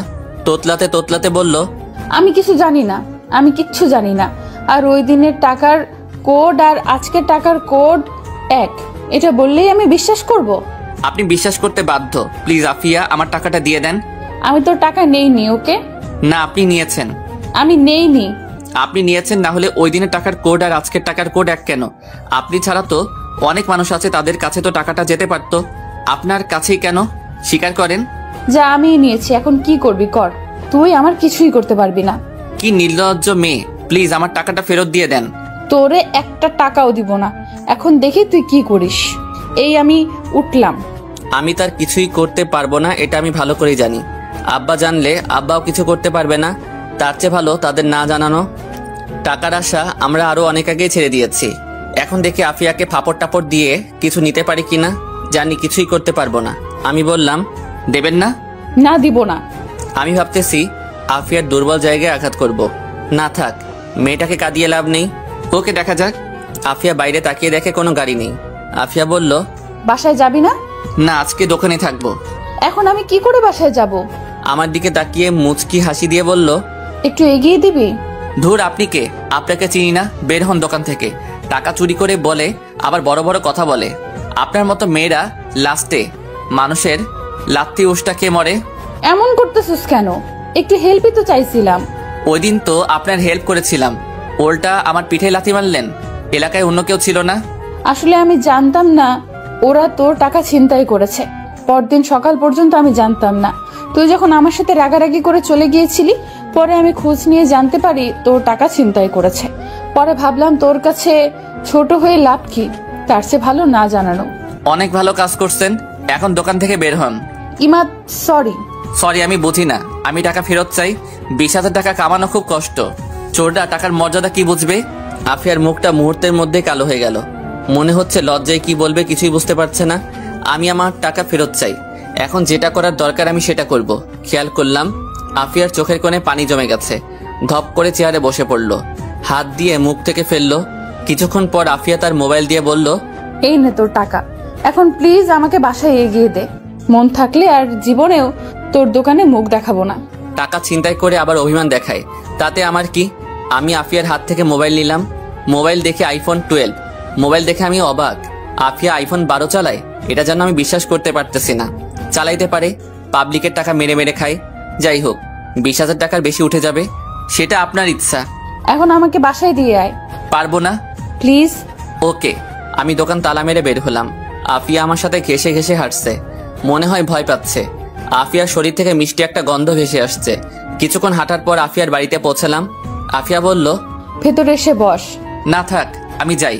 ভেতরে আয়। আফিয়ার জোরাজোরিতে ভিতরে ঢুকলাম, গিয়ে সোফায় বসলাম। বাড়িটা তেমন বড় না, একতলা ছাদ, রুম 3টা। রুমগুলো আসবাবপত্র দিয়ে ভরপুর, অনেক সুন্দর করে সাজানো ঘরটা। কিছুক্ষণ বসে রইলাম, খেয়াল করলাম আফিয়া রান্নাঘরে যেন কি করছে, খাওয়ার জন্য কিছু তৈরি করছে। খিদাও লাগছে। কিছুক্ষণ পর আফিয়া নুডলস রান্না করে নিয়ে আসলো, আমার সামনে দিয়ে বলল, নে খা। খাবো না। আরে খা, আমার সাথে তোর ঝামেলা মিটমাট, এখন তাড়াতাড়ি খেয়ে নে। ওকে। আমি নুডলস খাওয়া শুরু করলাম। মুখে দিয়ে আমি যেন আকাশ থেকে বললাম, এত স্বাদ, এত স্বাদ কি করে হতে পারে? আমার খাওয়া সব থেকে বেস্ট নুডলস। আমি 1 প্লেট খেয়ে আরেকটু নিলাম। নুডলসকে পানি খেলাম, ভাবলাম একটু প্রশংসা করি। আমি বললাম, এত স্বাদের নুডলস আমি জীবনেও খাইনি, সত্যি এটা অনেক ভালো ছিল। সত্যি, আজ অনেক দিন পর আমি একজনকে নিজ হাতে রান্না করে খাওয়ালাম। তাহলে উঠি, এখন আমাকে এগিয়ে দিবে কে? আমি। পরে আমাকে এগিয়ে দেবে কে? এই বলে হাসতে লাগলো। আমি বললাম, তাহলে যাই। সাবধানে যাইস। আমি হাঁটা ধরলাম। আস্তে আস্তে হাঁটতে হাঁটতে দোকানে চলে আসলাম। এসে দোকান বন্ধ করে ভিতরে পিছনে খাট আছে, ওইটাই মাঝে মাঝে থাকি, সেখানে শুয়ে পড়লাম। অনলাইনে আফিয়ার মোবাইল বিক্রি করে দিলাম 50,000 টাকা। বলছে পরদিন টাকা দিয়ে মোবাইলটা নিয়ে যাবে, বাকি 30,000 টাকা আফিয়াকে ফেরত দিয়ে দিব। সকালে খেয়াল করলাম কে জানি দোকানে শার্টের আওয়াজ করছে। এই শীতের মধ্যে উঠতে একটু ভালো লাগছে না। আমি শীতের কাপড় পরে শার্টার উপরে উঠাইলাম। দেখি আফিয়া, দেখি এখনো তেমন একটা আলো ফোটেনি। আমি বললাম, এত সকালে কি? দোকান আরো পরে খুলবো। ওকে, আমাকে একটা সিগারেট দে। আপনার না ঠান্ডা লাগছে? একটু খেয়ে ফেলে দিব। ওকে। আমি একটা বেনসন লাইট দিলাম, বললাম, এখন যান, আমি একটু পরে দোকান খুলবো। না, এখন বের হ, আমার সাথে জগিং করবি। আমার এত ঠেকা পড়ছে না, আপনার মনে চাইলে আপনি যান। না, তুই আমার সাথে যাবি। না, যাব না। না, তুই যাবি। এই বলে আমাকে আফিয়া শার্টের কলার ধরে দোকান থেকে বের করলো আর বলল, দোকান তালা মার। আমি দোকান তালা মেরে আফিয়ার পাশাপাশি হাঁটতে লাগলাম। আফিয়া সিগারেট ফেলে দিল, বলল, তুই সিগারেট খাস না? না। ভালো। আফিয়া হাঁটতে হাঁটতে নদীর পাড়ে নিয়ে আসলো। কুয়াশার কারণে কিছু দেখা যাচ্ছে না। আমি বললাম, এত শীতের মধ্যে কি জন্য নিয়ে আসলেন? কি আরামের ঘুমের মধ্যে ছিলাম। আমার আজান দেওয়ার আগেই ঘুম ভেঙে যায়, পরে আর ঘুমে ধরে না, তাই বাইরে চলে আসি। আপনার জগিং করার কি দরকার? আপনার তো স্লিম ফিগার, মানে একদম পারফেক্ট। ধুর, তুই যে কি বলিস, চল ওই দিকটায় যাই। চলেন। আমি আর আফিয়া কিছুক্ষণ হাঁটাহাঁটি করে দোকানে চলে আসলাম। আফিয়া বাড়িতে চলে গেল, আমি দোকান খুলে বসলাম। কিছুক্ষণ পর আব্বা আসলো। আমি বাড়িতে চলে আসলাম। এসে খাওয়া দাওয়া করে আবার দোকানে যেতে লাগলাম রিক্সা দিয়ে। আফিয়ার বাড়ির রাস্তায় মোড়ে এসে দেখি আফিয়া দাঁড়িয়ে আছে। আমাকে দেখে থামতে বলল, রিক্সা থামালো। আফিয়া বলল, মামা আমিও যাব। আরে আপনি কি করে উঠবেন? ভাই আপনি অন্য রিক্সা নিয়ে চলে যান, আফা যেখানে যাবে আমি দিয়ে আসি। আরে কি বলেন, আমাকে দোকানে দিয়ে আসেন। আফিয়া হেসে বলল, অসুবিধা নেই, আমরা শেয়ার করে বসছি। আরে না, আপনিই যান, আমি অন্য রিক্সা দিয়ে আসছি। চুপচাপ বসো, আমার হাত ধরো। এই বলে আফিয়া তার হাত বাড়ালো। আমি অনিচ্ছা সত্ত্বেও আফিয়ার হাত ধরে টান দিয়ে আমার পাশে বসালাম। আমাদের দুজনকে এভাবে দেখে মানুষ আর চোখে তাকাতে লাগলো। আমি লজ্জায় মুখ ঢেকে ফেললাম। কিছুক্ষণের মধ্যেই দোকানে পৌঁছালাম। দুপুরের খাবার নিয়ে এসেছি। আমি আসলে আব্বা চলে গেল। আফিয়া আরো আগেই নেমে গিয়েছে। ঘন্টাখানেক পর দেখি আফিয়া আমার দোকানের পাশে দাঁড়িয়ে কয়েকটি ছেলের সাথে কথা বলছে। তার মধ্যে দোকানে একটা মেয়ে কাস্টমার আসলো। বলল, একটা নাম্বার লিখেন, 0112929115। থাক, এখনকার যুগে ফ্লেক্সি লোড করেই শান্তি পাই না, একটা মিনিট কার্ড দেন। মানে? নাম্বার দিলে পরে আবার এই নাম্বারে ফোন দিয়ে জ্বালাতন করবে। আপনাদের মতো ছেলেদের আমার চেনা আছে, আপনারা সুন্দরী মেয়ে দেখলেই মাথা ঠিক থাকে না। দেন মিনিট কার্ড দেন। সবকিছুই ঠিক ছিল, তোর নাম্বার দিতে অসুবিধা, তুই মিনিট কার্ড নিবি ভালো কথা, তুই এসব আলতু ফালতু পেঁচাল পারস কেন? মেজাজটা সাথে সাথে গরম হয়ে যায়। আমি বললাম, মিনিট কার্ড আপনার কাছে বিক্রি করবো না, অন্য কোনো দোকান থেকে নেন। মিনিট কার্ড নেই মানে? ও বুঝেছি, আমার নাম্বারটা চাস, সেটা তুই আমাকে সরাসরি বললেই চলতো। এমনিতেই তুই হ্যান্ডসাম, তোরেই দেওয়া যায়। আমার মতো সুন্দরী মেয়েদের পিছনে ছেলেরা লাইন ধরে থাকে। আচ্ছা নে, নাম্বারটা তোল। আমি মেয়েটার দিকে তাকাতেই আমার কেমন যেন লাগছে। ঠোঁটে গাঢ় লিপস্টিক, যেটা আমার একদম পছন্দ নয়। বুকের উরু দুটো স্পষ্ট বোঝা যাচ্ছে। এমনিতেই মেজাজ গরম হয়ে আছে। আমি বললাম, সরেন তো দেখি। বাইরে তাকিয়ে দেখি কোনো ছেলে পেলে তো নেই, এমনকি বাইরে একটা কুত্তাও নেই। আমি বললাম, কোথায় আপনার জন্য না বলে ছেলেরা লাইন ধরে দাঁড়িয়ে থাকে? কোথায়? বাইরে তো একটা কুত্তাও নেই। মেয়েটা অপমান লোকানোর জন্য তোতলাতে তোতলাতে বলল, তোরে দেখাইতে হবে, এখন নাম্বার তোল। আপনার মন মানসিকতায় সমস্যা আছে। আপনার কাছে আমি ফ্লেক্সিলোড বিক্রি করব না, যান এখান থেকে। কি? আমার মন মানসিকতায় সমস্যা? তোদের মতো লুচ্চা ছেলেদের জন্য আজকে আমার মতো সুন্দরী মেয়েরা শান্তি মতো ফ্লেক্সি লোডও করতে পারে না। ওকে ফাইন, আপনি ফ্লেক্সিলোড করেন না। আমাদের চিল্লাচিল্লির আওয়াজ শুনে আফিয়া দোকানে আসলো। বলল, কি হয়েছে? এই মেয়ে, তুমি কে? ওর সাথে ঝামেলা করছো কেন? ঝামেলা করবো না তো কি করব, লুচ্চা একটা। আফিয়া আপনি শোনেন, উনি এসে বলেন নাম্বার লিখতে, কিন্তু নাম্বার না দিয়ে উনি বলেন আমি বলে আবার ফোন করে ডিস্টার্ব করব। আমি বলে লুইচ্চা, আরো কত কিছু বলল। আফিয়া ঠাস ঠাস করে মেয়েটার গালে চড় দিল।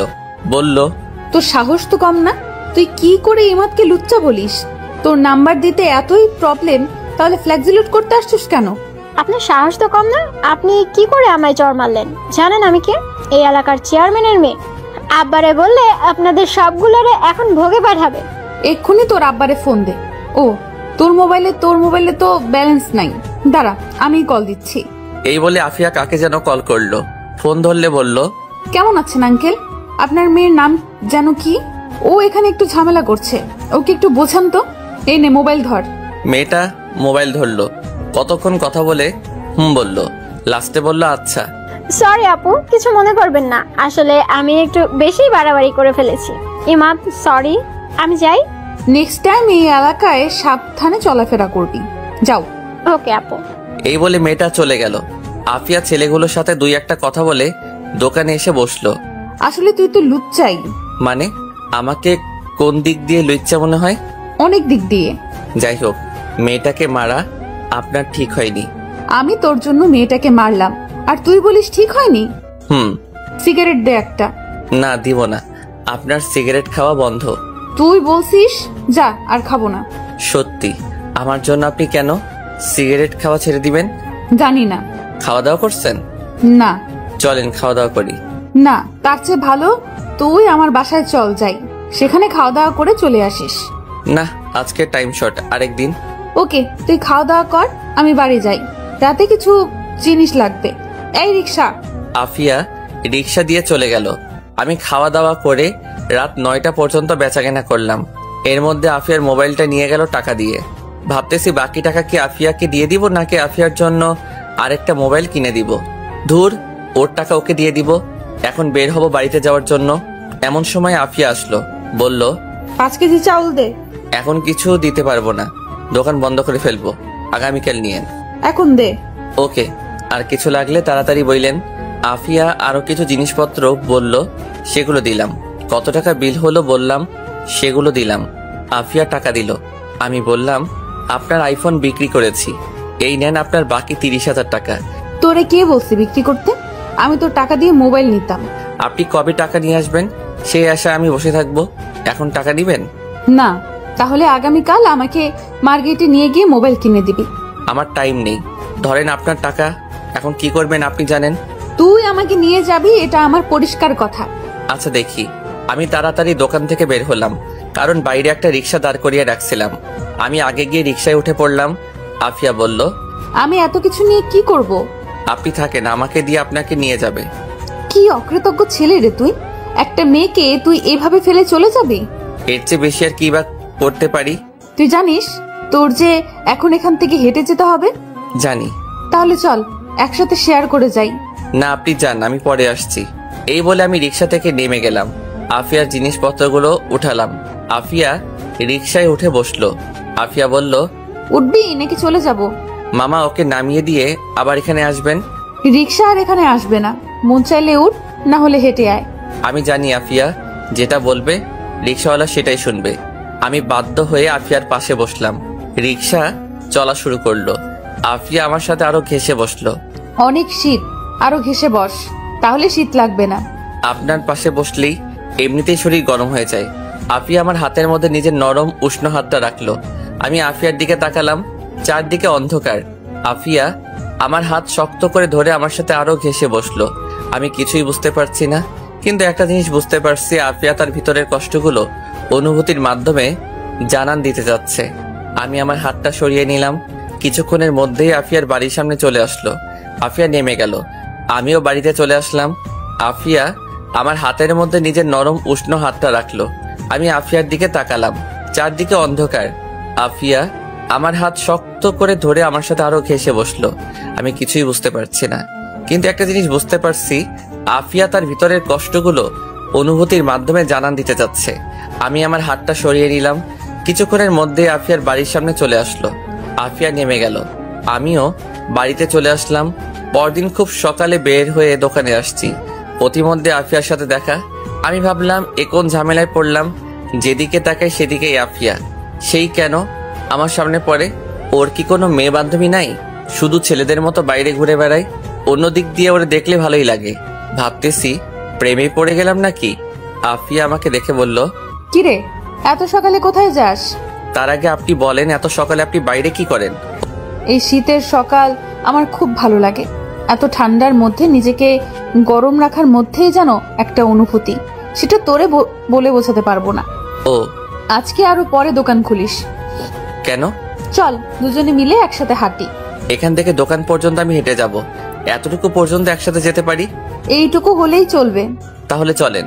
আমি আর আফিয়া পাশাপাশি হাঁটতে লাগলাম। এত সকালে কুয়াশার মধ্যে সামনে কি আছে দেখা যাচ্ছে না। আমি ভাবলাম আফিয়ার ফ্যামিলি নিয়ে কিছু প্রশ্ন করি। আচ্ছা, আমি কি আপনাকে আপনি করে ডাকবো নাকি তুমি করেই? আজ পর্যন্ত আমাকে তুমি কিংবা তুই বলার কেউ সাহস পায়নি, সবাই আপনি করে ডাকে। কিন্তু তুই আমার কাছে একটু স্পেশাল, সেজন্য তুই আমাকে যেটা খুশি ডাকতে পারোস। আপনার কাছে স্পেশাল, ভেরি ইন্টারেস্টিং। এই যে আপনি এত টাকার জিনিসপত্র কিনেন, এত টাকা কোথা থেকে পান?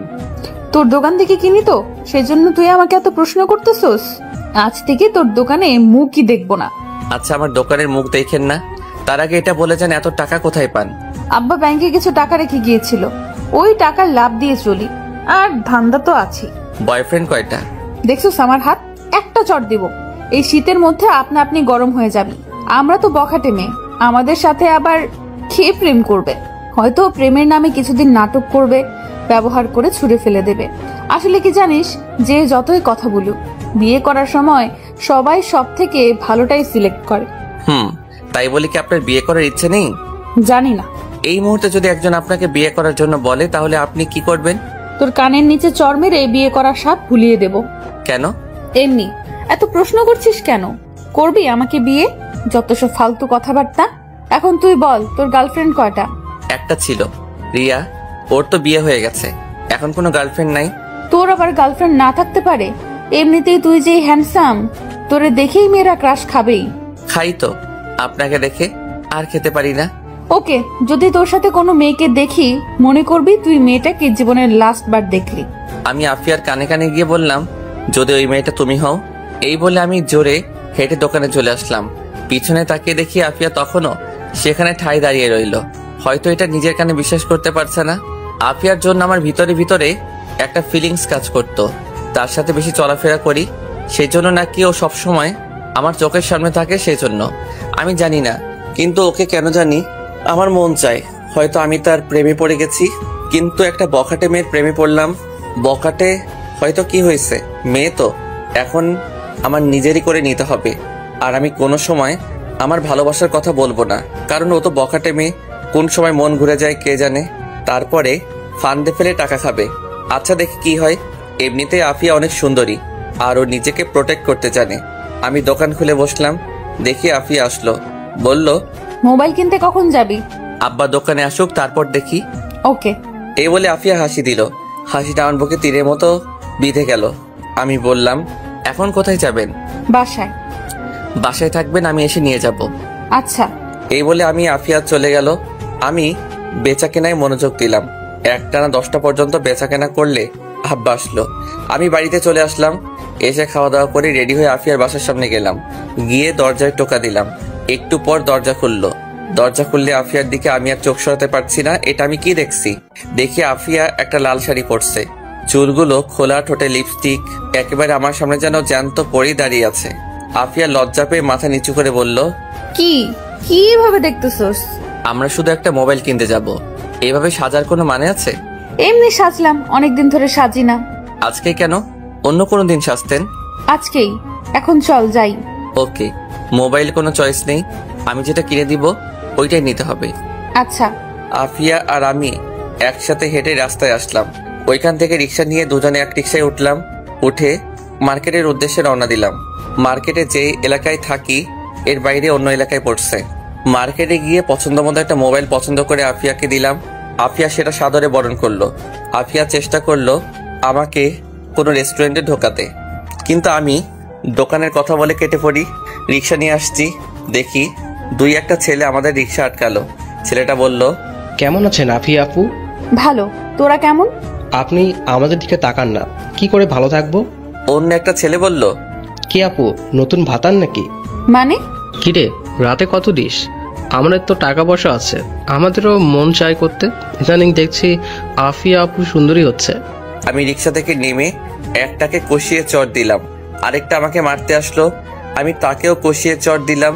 দুজনে চড় খেয়ে আমাকে বকতে লাগলো।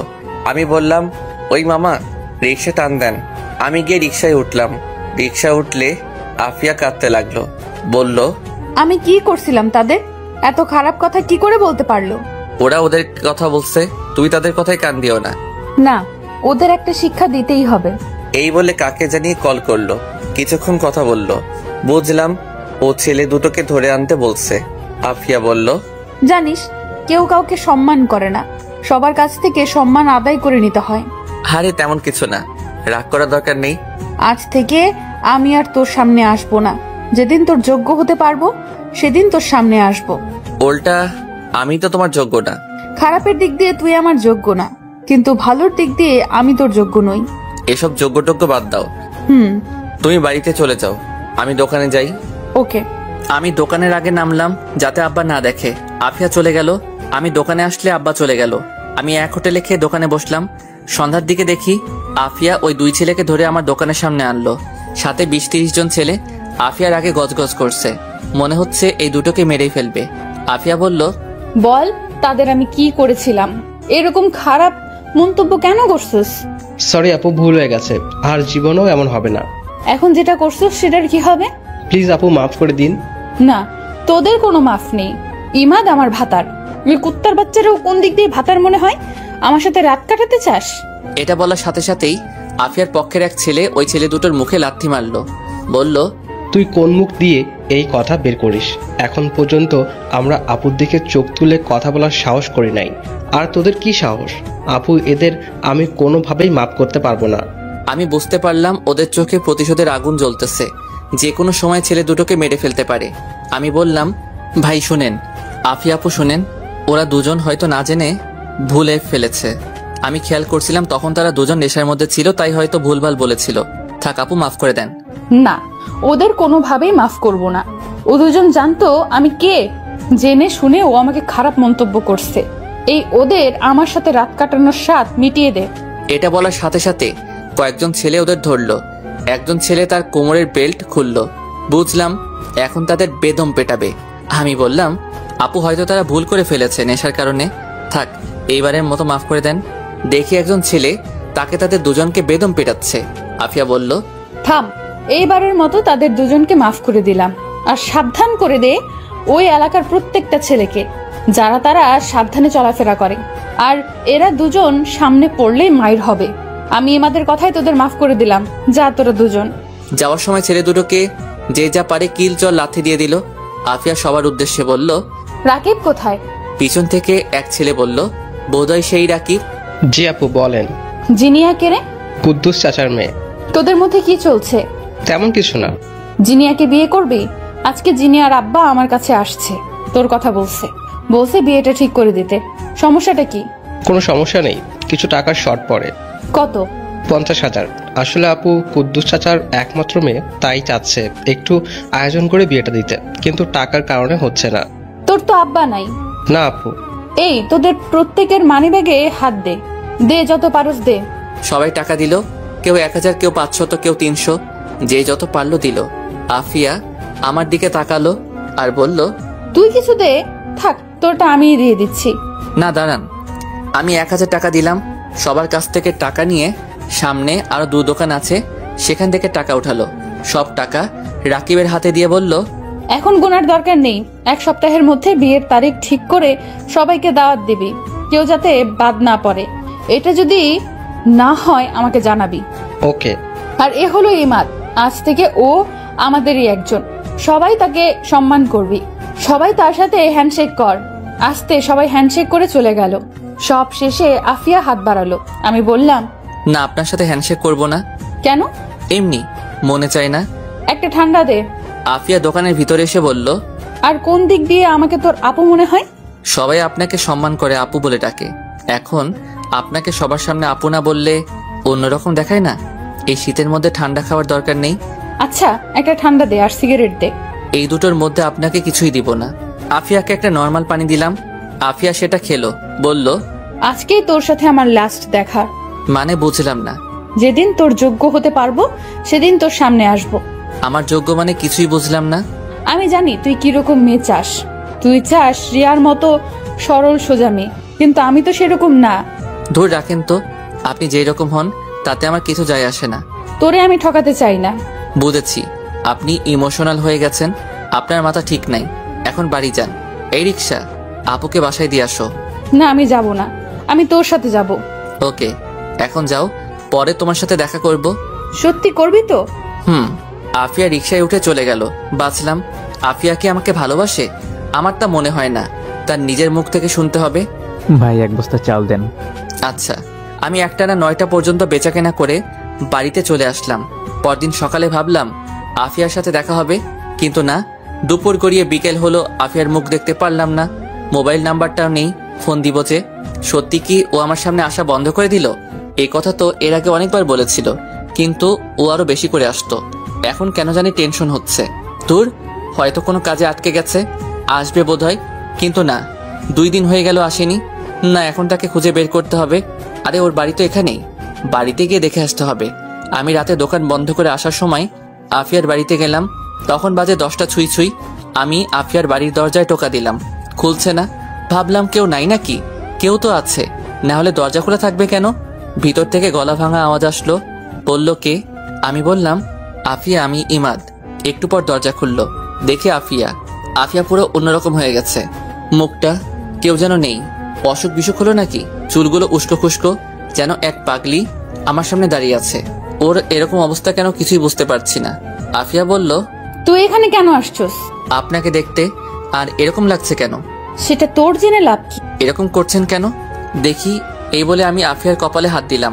যেটা বুঝলাম আফিয়ার শরীরে প্রচন্ড জ্বর। আফিয়া বলল, হাত সরা, তোর সাহস তো কম না। তুই কোন সাহসে আমার শরীরে হাত দিস? তুই জানোস না তোর এই হক আমি ভেঙে ফেলতে পারি? আমি বুঝতে পারছি আফিয়া আমার উপর রাগ করছে, হয়তো তাকে দেখতে না আসায় আমার উপর অভিমান করছে। আচ্ছা সরি, আমি চলে যাচ্ছি, কিন্তু আপনার হাতের নুডলসটা খেতে খুব মন যাচ্ছে। আচ্ছা বাদ দিন, আমি যাই। ঢাকা পড়ছে তোর নুডলস খাওয়াতে। সেটাই। আচ্ছা যাই, সকালে আসবো। তোর আর আশা লাগবে না, আর তুই আমার সামনে আসবি না। আচ্ছা। এই বলে উল্টো দিকে ঘুরে হাঁটা ধরলাম। আফিয়ার চোখের সামনে থেকে চলে এসে একটু আড়াল নিয়ে দেখতে লাগলাম ও কি করে। দেখি দরজার সামনে মাথা নিচু করে বসে পড়লো। ভাবলাম তাকে এইভাবে ফেলে যাওয়া ঠিক হবে না। আমি আবার আস্তে আস্তে তার সামনে গেলাম। ও বুঝতে পারে নাই আমি যে আবার আসবো। আমি বললাম, আফিয়া জানি তুমি আমার উপর রাগ করছো, তাই বলে আমাকে এভাবে চলে যেতে বলবা? আফিয়া দাঁড়ালো। দেখি আফিয়া কাঁদছে। বলল, আমি আফিয়ার কাছে গিয়ে তাকে জড়িয়ে ধরলাম, কিন্তু সে কেঁদেই চলল। আফিয়ার শরীর আগুনের মতো গরম হয়ে আছে। তার শরীরের উত্তাপ আমার ঠান্ডা শরীর গরম করে দিচ্ছে। আমি বললাম, সরি আফিয়া, আমি ভাবছিলাম তুমি সত্যি আমার দোকানে আসা বন্ধ করে দিয়েছো। আমি যদি জানতাম তুমি অসুস্থ, তাহলে আমি এক মুহূর্ত দেরি করতাম না। আমি তোরে ভুল ভাবছিলাম আমার মতো বখাটে মেয়েরা কারো মন দখল করতে পারে না, কিন্তু আমি ভুল ভেবেছিলাম। তোমার বিছানা কোনটা? ওই দিকে। আমি আফিয়াকে বিছানায় শুয়ে দিয়ে মাথায় জলপট্টি দিয়ে দিলাম, কিছু খাইয়ে দিয়ে ওষুধ খাওয়ালাম। আমি বললাম, আগামীকাল মাকে তোমার কাছে পাঠাবো। সত্যি? তাহলে আমি যাই? না, আজকের রাতটা থেকে যা। না, খুব সকালে দোকানে যেতে হবে। আমি খুব সকালে জাগিয়ে দেব। আমি গিয়ে তাদের রুমের সোফার মধ্যে শুয়ে পড়লাম। সকালে ঘুম থেকে উঠে দেখি আফিয়া রান্নাঘরে কি জানি করছে। ভাবলাম এই জ্বরের মধ্যে আবার কি করে। আমি উঠে ফ্রেশ হলাম, গিয়ে সোফায় বসলাম। দেখি আফিয়া নুডলস রান্না করে আনলো। আমি বললাম, এই জ্বরের মধ্যে কি দরকার ছিল? তুই বসিস আর আমি না করতে পারি? আফিয়া এসে সোফায় বসলো। আমি আফিয়ার কপালে হাত রাখলাম, দেখি এখনো মারাত্মক জ্বর। আফিয়া আমার হাতটা নিয়ে তার ঘাড়ে রাখলো। তার ঘাড় আগুনের মতো গরম হয়ে আছে। আফিয়া বলল, তোর এই ঠান্ডা হাত এভাবেই রাখ, খুব ভালো লাগছে। তোর কাঁধে মাথা রাখতে পারি? না, এখন না, অন্য কোনো দিন। ওকে। আমি ঘড়ির দিকে তাকিয়ে দেখি 6:50 বেজে গেছে। শীতের দিনে সকাল খুব ছোট থাকে, তাড়াতাড়ি দোকানে যেতে হবে, আজকে দোকানে অনেক কাজ। আমি বললাম, আমি উঠি। কই, তুই তো নুডলস খেলি না? ও, আমি তো ভুলেই গেছিলাম, তোমার হাতের নুডলস আমি মিস করতে পারি? খেতে খেতে আমি বললাম, তুমি কতদিন ধরে এই বাসায় একা থাকো? 5 বছর ধরে। ভয় করে না? প্রথমে ভয় করতো, কিন্তু এখন মানিয়ে নিয়েছি। ভালো। এই এলাকা সম্পর্কে আমার অনেক কিছু অজানা, একটু বলবা? কি জানতে চাস? এই এলাকাটা এত নির্জন কেন, আর সকল মানুষ তোমাকে ভয় পায় কেন? তেমন কোনো কারণ নেই, এই এলাকার মানুষগুলোই অন্যরকম। সন্ধ্যার পরে তারা বাইরে ঘোরাঘুরি করতে পছন্দ করে না, কারণ তারা স্ত্রীর প্রতি অনুগত। তারা ফ্যামিলিকে সময় দিতে পছন্দ করে। তুই দেখ, পাশের এলাকায় রাত 12টা পর্যন্ত রাস্তাঘাটে প্রচুর মানুষ। এই কারণে এই এলাকাটা নির্জন। দেখলাম এই এলাকার প্রত্যেকটা মানুষের বাড়ি খুব উন্নত, কারণটা কি? এই এলাকার প্রত্যেকটা মানুষ উচ্চ শিক্ষায় শিক্ষিত, আর তারা অল্পতেই সন্তুষ্ট। সেজন্য দেখবি তারা বাইরের কোনো লোক ভাড়া দিতে চায় না। আর এই এলাকার ছেলেরা এলাকার কোনো মেয়েকে পছন্দ করে বিয়ে করে। এটা এই এলাকার অনেক পুরনো নিয়ম। তাই তুই যাদের দেখবি সবাইকে চেনা পরিচিত মনে হবে। বুঝলাম, কিন্তু তোমার এত পাওয়ার কেন? তোমার তো টাকা পয়সা, বাড়ি গাড়ি কিছুই নেই, তাহলে সবাই তোমাকে এত ভয় পায় কেন? এই এলাকায় মিনিমাম 300-র মতো বাড়ি আছে, এমন কোনো লোক নেই যে আমাকে চেনে না। কারণটা হলো আমার বাবা আমার আবার খুব পাওয়ার ছিল। এই এলাকার মানুষ পূর্বপুরুষদের বিশ্বাস করত। এই ধর, আমার আব্বার আগে আমার দাদা, এরকম ভাবে আমাদের ফ্যামিলি, তারপর বাবা, বাবার পর আমি, এইভাবেই চলে আসছে। কিছু না থাকলেও তারা আমার কথা শুনতে বাধ্য, কারণ তোরে বলছিলাম না, তারা পূর্বপুরুষদের বিশ্বাস করে। এটাই এই এলাকার নিয়ম। কিন্তু আমি যে দেখলাম আপনি মাঝে মাঝে ছেলেদেরকে মারেন, আর আমার টাকা ছিনতাই করছো কেন? ওরা অন্য এলাকার, আমার এরকম কোনো ইচ্ছাই ছিল না। ওদের টাকার দরকার ছিল, তাই তারা করছে। পরে আমি জানতে পারি, পরে ভাবলাম তোর কাছে ছোট হয়ে লাভ নেই, তাই আর তোকে বলিনি। কিন্তু আমি কি জানতাম তুই এত চালাক। আচ্ছা, তোমার মা বাবা কিভাবে মারা গিয়েছে? রোড অ্যাক্সিডেন্টে। আব্বা আম্মার সাথে সাথে মারা যায়, আমি এইটুকুর জন্য বেঁচে যাই। তারপরেই আমার এখান দিয়ে মাংস নিয়ে যাই। এই বলে আফিয়া তার কোমরের কাপড় উঠিয়ে আমাকে দেখালো। দেখি সেখানে অনেকগুলো সিলির দাগ। আমি ঘড়ির দিকে তাকিয়ে দেখি অনেকটা সময় চলে গিয়েছে। আমি বললাম, তোমার সাথে আরো অনেক কথা আছে, কিন্তু আর টাইম নেই। আমি এখন উঠি। আর একটু বস না, আজ পরে দোকান খুলিস। না, আজকে একটু কাজ আছে, অন্য কোনো দিন। আর আমি মাকে পাঠাচ্ছি। ওকে। আচ্ছা, একটা প্রশ্ন ছিল। কর। ধরো এখন আমি তোমার ঘর থেকে বের হলাম, এখন কেউ দেখলো, পরে সে কি ভাববে? কিভাবে বল? ভাববে আমরা দুজন একসাথে এক বাড়িতে কি করছি। আফিয়া উঠে আমার পাশে বসলো আর বলল, কি করছি বল, আর কি ভাববে বল। থাক, কিছু না। না বল। এই বলে আফিয়া আমার সাথে ঘেসে বসলো। তার শরীরের উত্তাপ আমি টের পাচ্ছি। আমি বললাম, যাচ্ছি, দুপুরে আবার আসবি আর রাতে আসবি। ইস, আমি জানো তার জামাই, রুটিন করে আসতে হবে। এই কি বললি? ওই কি বললি? দাঁড়া, তোরে দেখাচ্ছি মজা। তোমার মজা দেখানোর আগে আমি পালাই। এই বলে আমি আফিয়ার ঘর থেকে বের হয়ে আসি, সোজা দোকানে আসি। 10টা পর্যন্ত দোকানে বসলাম। তারপর আব্বা আসলো, আমি বাড়িতে চলে আসলাম। খাওয়ার সময় মাকে বললাম, আফিয়া নামে কাউকে চিনো? চিনি বোধ হয়, কেন? শিওর করে বলো। চিনি। কে? রোড অ্যাক্সিডেন্টে মারা গেছেন মিলন সাহেবের একমাত্র মেয়ে আফিয়া। এই মেয়ে এখন এলাকার কি জানি বলে, বস নাকি ডন বলতে পারি না। এই মেয়ের পাল্লায় ভুলেও পড়বি না, এসব বখাটে মেয়ে তোরে ধরলে আর ছাড়বে না। আমি ভাবলাম মা তো দেখি আমার থেকে এক লাইন আগে থেকে আমাকে সাবধান করে দিচ্ছে, এখন কি বলবো। কেন? আফিয়া দেখি আমার সাথে খুব ভালোভাবে কথা বলে। এইসব মেয়েদের মুখে অনেক রস থাকে, পরে কখন যে কি করে বসে উধাও বানিয়ে ফেলে। সবাই কি আর এক? আমার কি মনে হয় জানিস, এই টাকা একমাত্র আফিয়া নিয়েছে, ও ছাড়া আর কে করবে এই কাজ। আমি ভাবলাম দেখি মার মনে কি আছে। তোমার এই কথা কেন মনে হচ্ছে?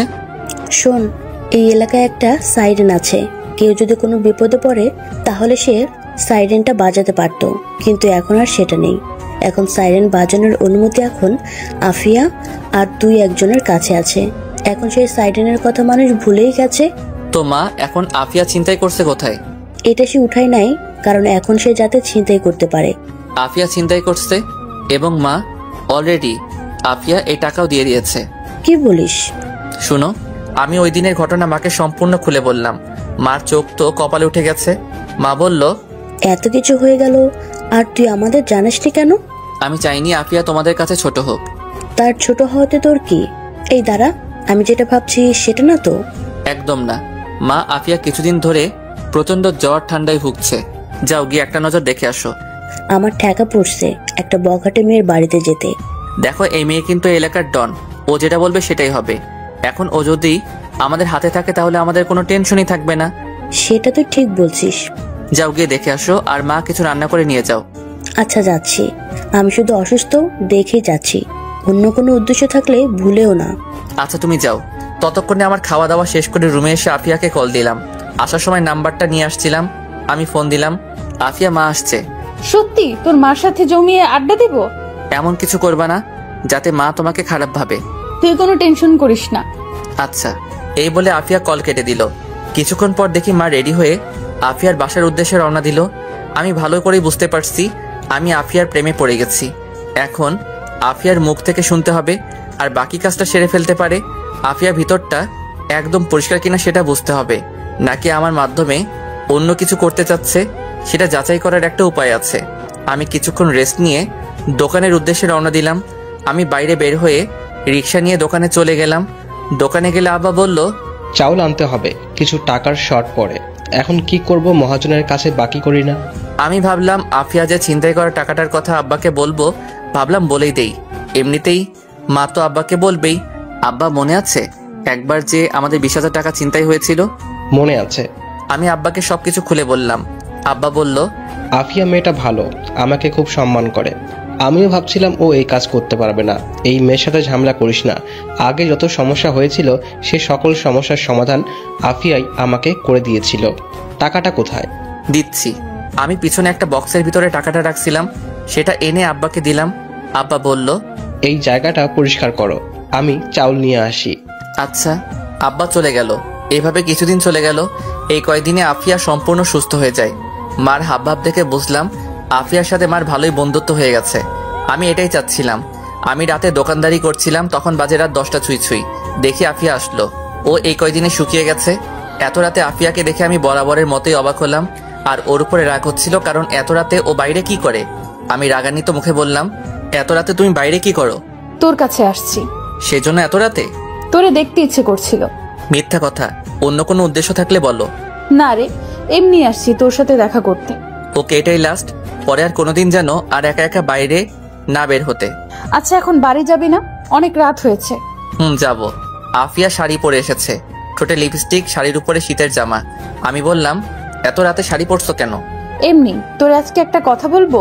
আমি বুঝতে পারছি আফিয়া কিসের কথা বলবে। তার মানে আফিয়া আমাকে ভালোবাসার কথা বলবে।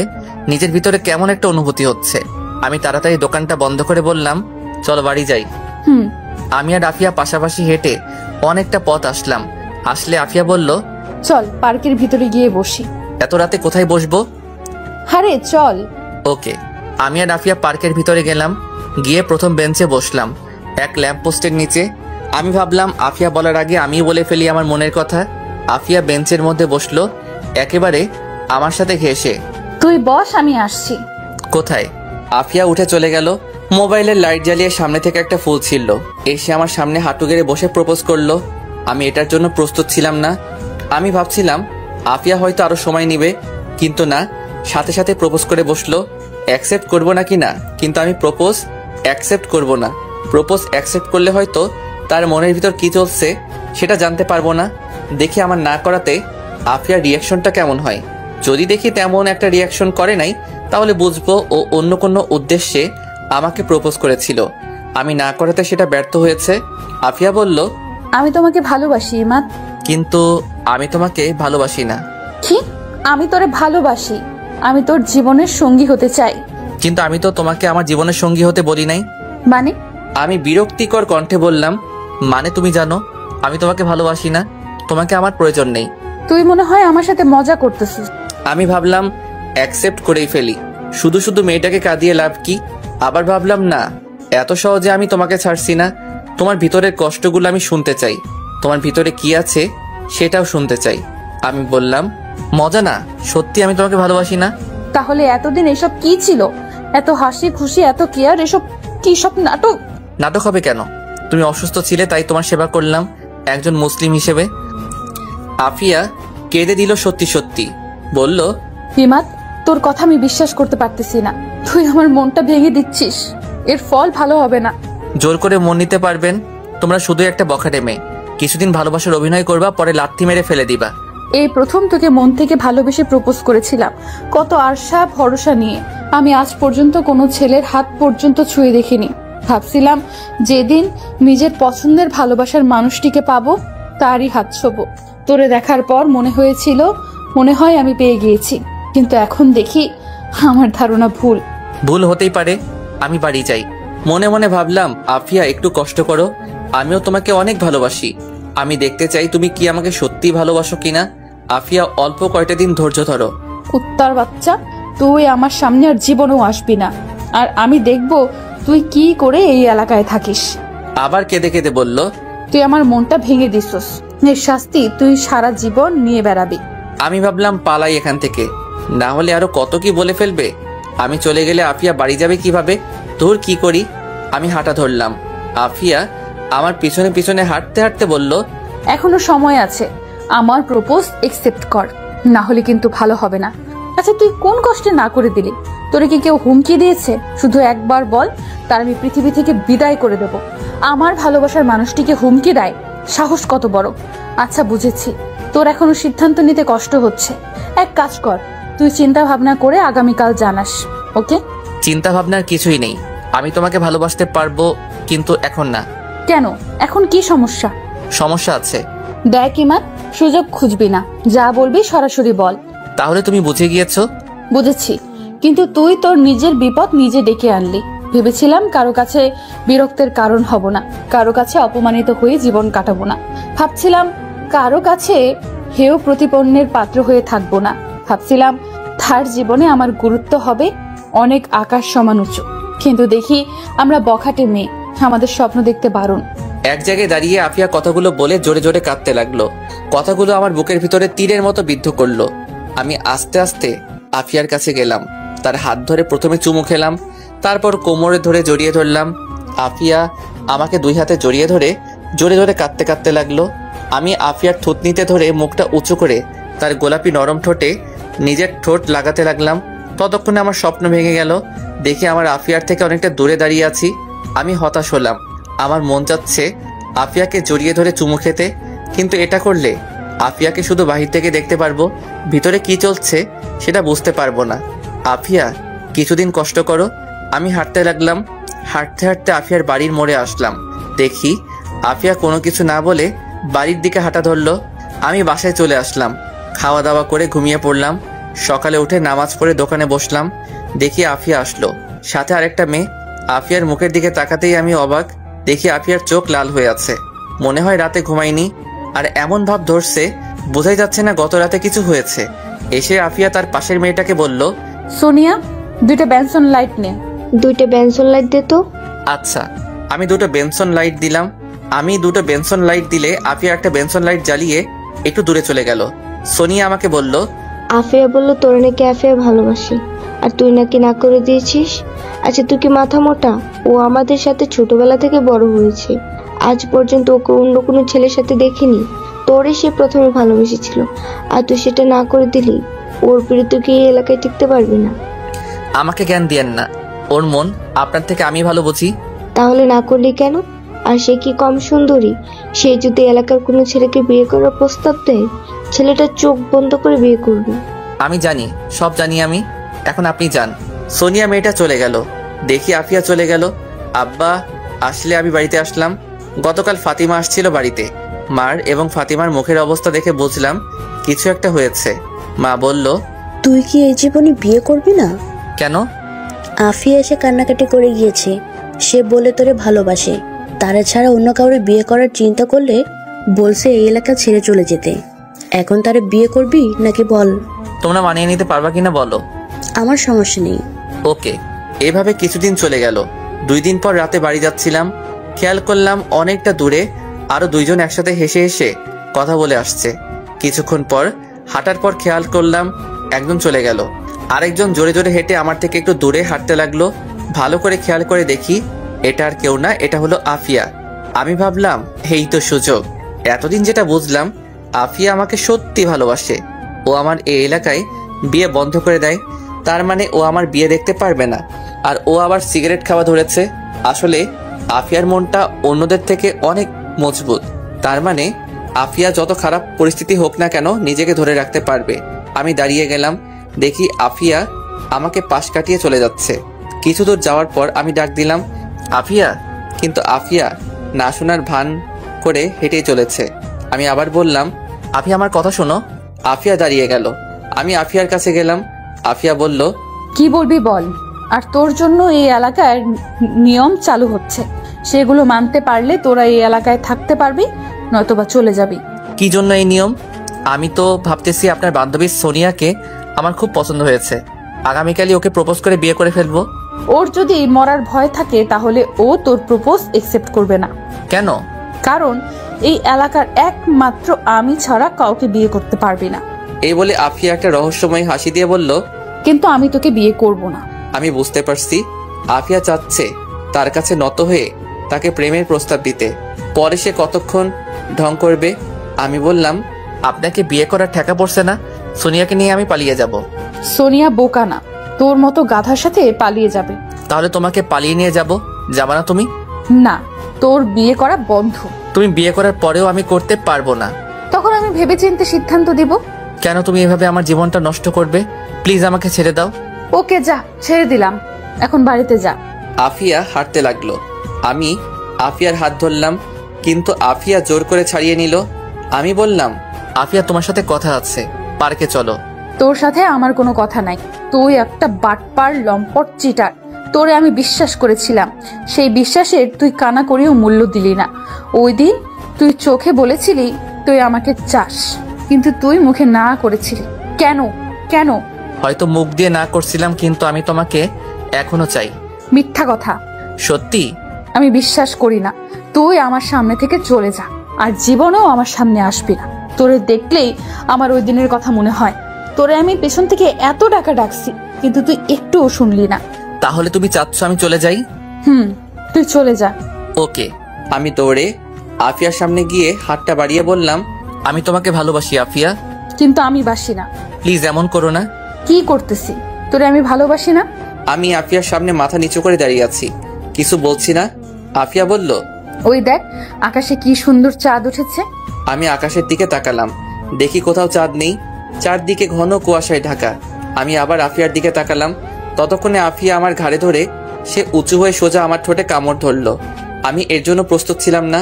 আরে একই রে, ঠোঁট কামড়ে ধরলো। আফিয়া আর ছাড়ছেই না, আমার ঠোঁট ব্যথা হয়ে যাচ্ছে, মনে হচ্ছে রক্ত বের হচ্ছে। আমিও আফিয়ার ঠোঁট কামড়ে ধরে লাল গোলাপি ঠোঁটটাকে সাদা বানিয়ে ফেললাম। একটু পর আফিয়া নর্মাল হলো, ঠোঁট ছেড়ে বলল, তোরে আমি ভালোবাসতে পারবো না, একেবারে নিজের করে নিলাম। তুমি এটা কি করলা? আমার ঠোঁট। এই বলে আমি মুখে ধরে বসে পড়লাম। ঠোঁটে প্রচন্ড ব্যথা করছে। কি করে কিস করতে হয় জানো না? না, আমি কি কাউকে কিস করছি? না মানে মুভিতে দেখো না কিভাবে কিস করতে হয়? দেখছিলাম ওই মুভিতে এইভাবে কিস করছিল, ভাবছিলাম তাহলে বোধহয় এইভাবেই কিস করতে হয়। আমার ঠোঁট। দেখি কি হয়েছে। আফিয়া আমার পাশে বসলো, আমার ঠোঁট ধরে চেক করে বলল, তেমন কিছু হয় নাই, চল আমার বাসায়, আজকে আমার বাড়িতে থাকবি। পাগল নাকি?